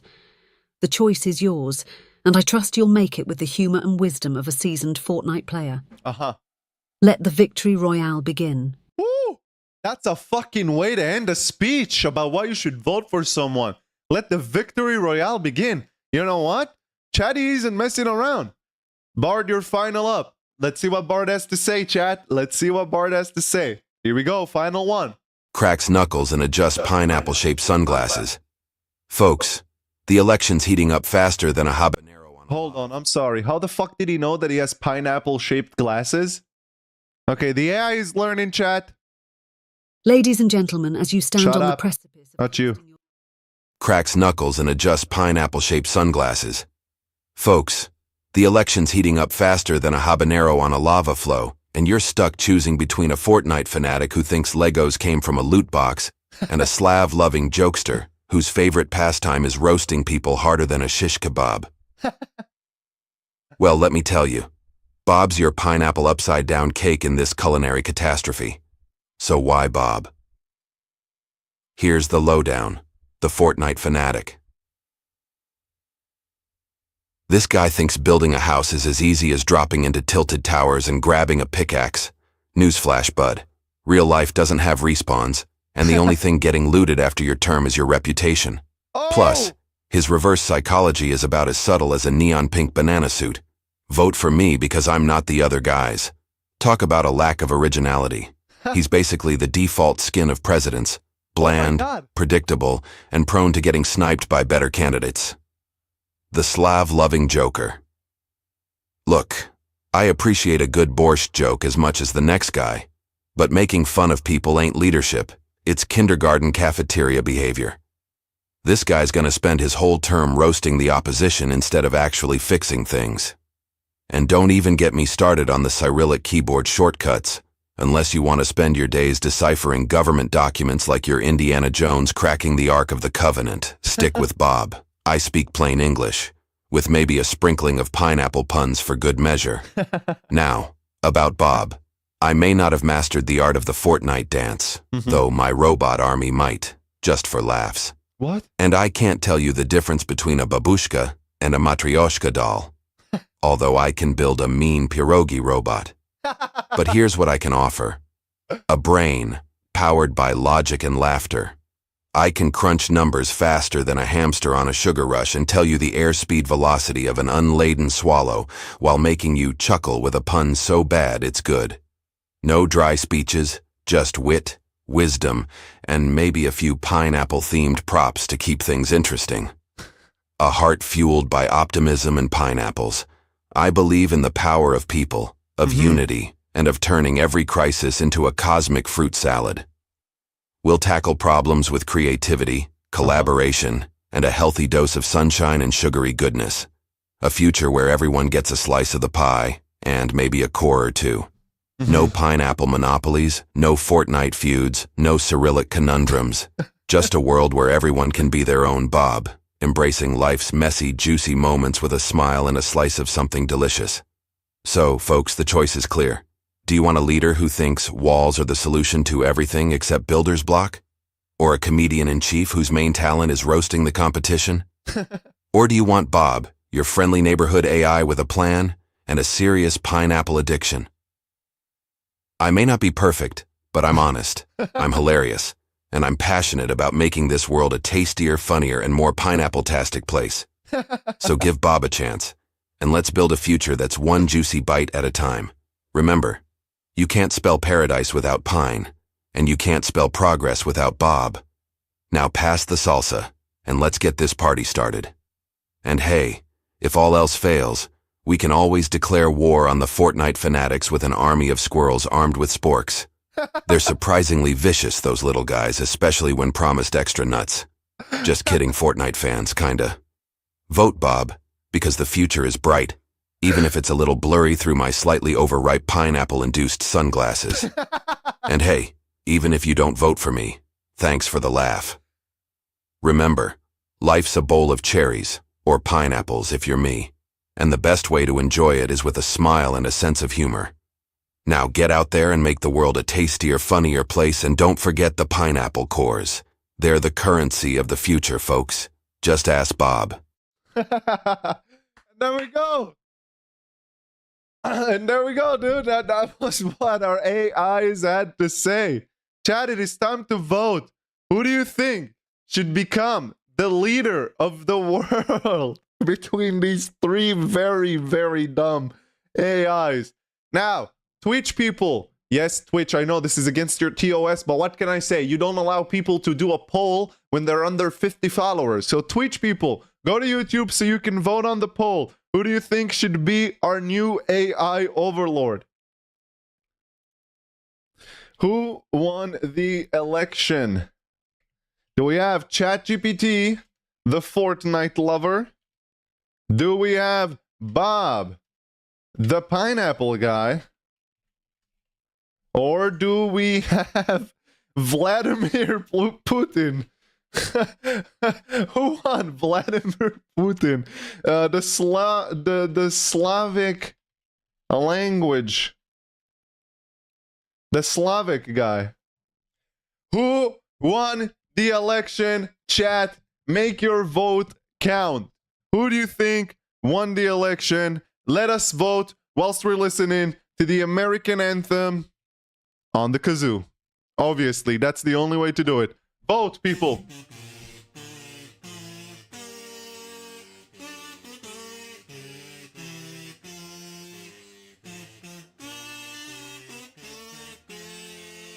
Very good.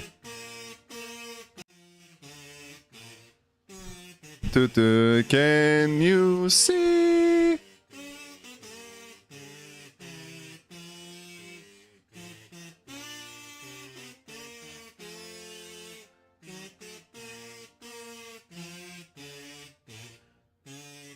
Who won?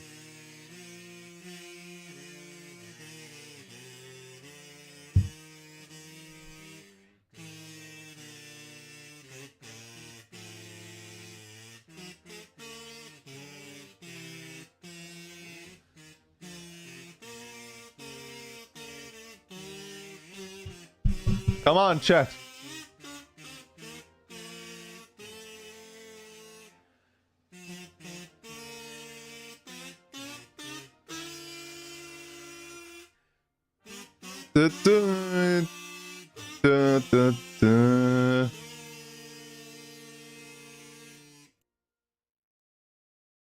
Very good.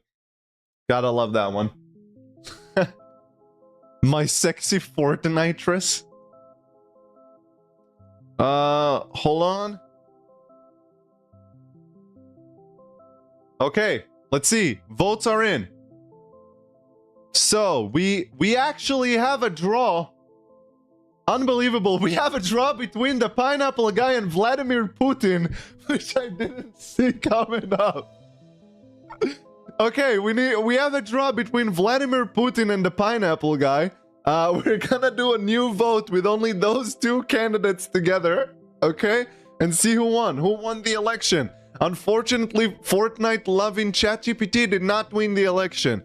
Vladimir Putin, the Slavic guy, or Bob, the pineapple lover. Who won the election, chat?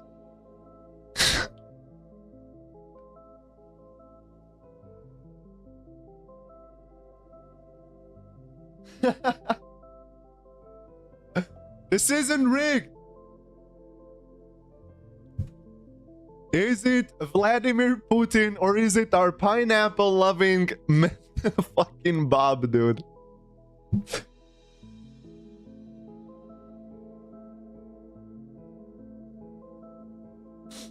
The Celeste music is so fitting for an election.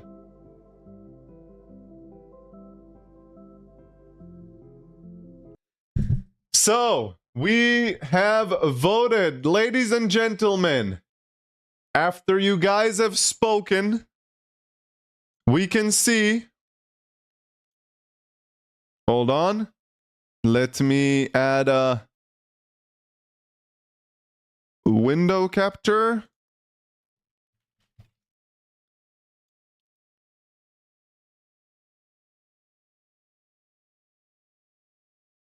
Hold on.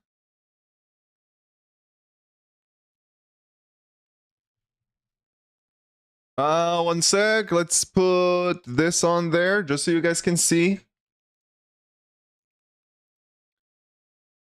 You can see that after you guys have voted, our winner of today's election is Vladimir Putin with a resounding 60% of the votes going for him. What a fucking turn of events.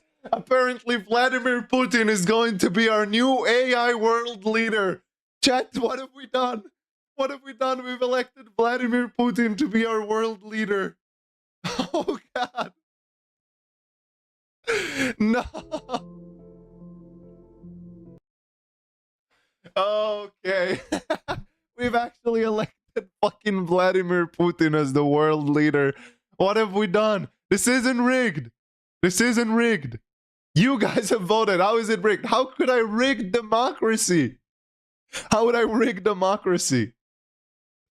Recount the votes? Nope. There was Russian collusion, obviously, throughout this entire election. It was just filled with Russian collusion.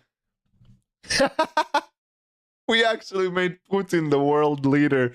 Well, thank you for joining today's election. We're fucked. We're fucked. Yeah, Vladimir Putin is our leader. We're fucked.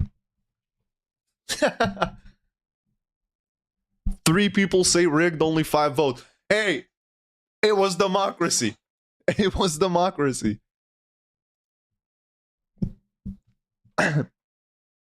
We're all doomed indeed. We're all doomed indeed.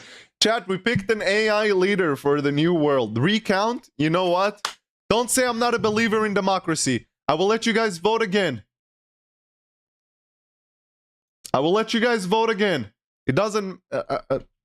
who won?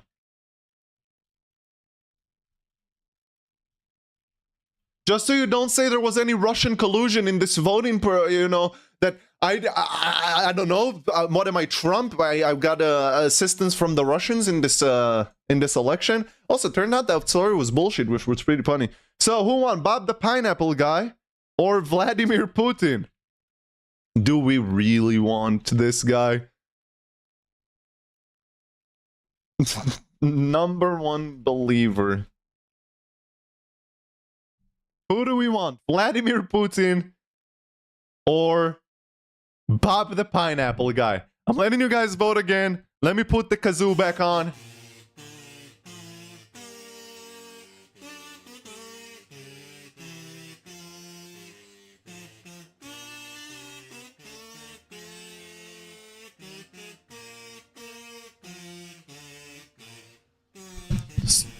Can you see?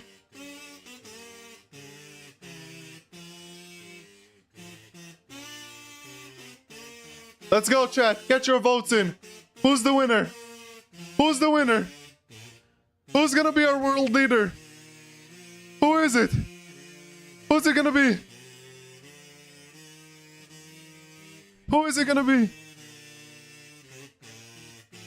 Who is our leader? Chat, we have voted again. And it seems to be that... Yeah, Vladimir Putin won again. Vladimir Putin won twice. Chat, it has been decided. We all know who we want our leader to be. Vladimir Putin has won twice. You can't tell me this is rigged. This is what the world wanted. We're gonna have Vladimir Putin in the world as the leader, and that's what it's gonna be like. And that's it. You can't refute that. We voted twice, and we got Putin as the world leader again. It all comes down to quantum possibilities and a coin flip indeed. That was rigged.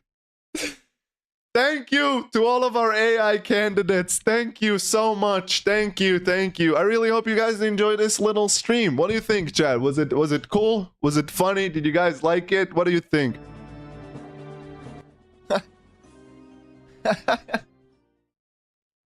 That was so fucking stupid. I'm retreating to Mars with V-Bucks. Yeah, that might be the way to go, dude. Vladimir Putin is ruling the world with Slavic dictionaries and dissing. This was so ridiculous. I actually love this. Tomorrow, chat. You know what? You know what? Chat. We might have lost democracy.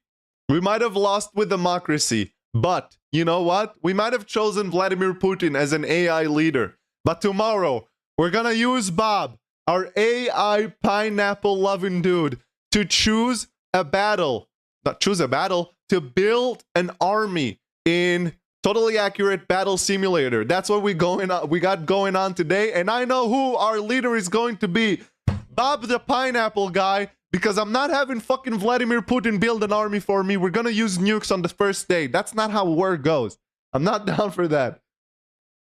Now we can have so versus AI fight in space. That's actually good. That's actually good. Let AIs fight against each other in a war. Let's see how they would do it. You know what? Vladimir Putin versus Pineapple Bob tomorrow in a battle in the most accurate battle simulator. That's what we got going on. Thank you very much for the suggestion.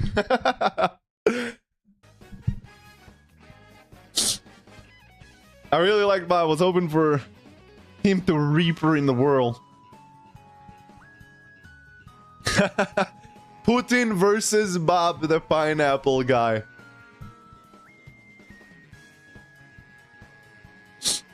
Oh my god, this was a fun, that was a fun little stream, chat. That was a fun little stream. I liked it. I liked it. Do Putin versus Bob simulator was good? Yeah, I think that's gonna be funny. That's what we got going on for today. I really don't have anything else prepared for today. And you know, chat, you know what was like the most annoying thing to do to prepare for this stream? You see how these little guys have their mouth move? Cracks knuckles and adjusts pineapple. Right? You see how they have their mouths move? The way I got it set up right now was actually super easy to set up, but just to figure out how to do this took like 4 hours of my time. The AI at the end wasn't even Putin. It doesn't matter. He started off as Vladimir Putin. He started off as Vladimir Putin. That's all that matters. All right, chat. I'm gonna wrap up here. This was a really fun stream, and it's gonna turn into a little funny video. And tomorrow we're gonna use our AIs in a totally accurate battle simulator to see if Bob the Pineapple guy is actually better than Putin. And we might just run ChatGPT back into the mix. Who knows? Who knows? But I'm gonna see all of you tomorrow for our stream, 8 a.m. GMT. Once again, I appreciate all of you for being here. I hope you really enjoyed the stream. It did take a while to set up. The way I want to approach these streams in the following year, I'm gonna focus less on streaming and focus more on making videos that are cool. And maybe I'll stream a little bit less, but I'll make actually fun streams to be on and not like first playthroughs and stuff. Or if I do first playthroughs, it's gonna be something cool. I want to make cooler streams. I don't want to be like a casual fucking stream guy, go on and just play video games. So that's what I'm gonna do. I'll see you all tomorrow. Till then, stay natty and peace out. Appreciate all of you for being here. Goodbye, everyone. Bye-bye. Have a good day. See ya.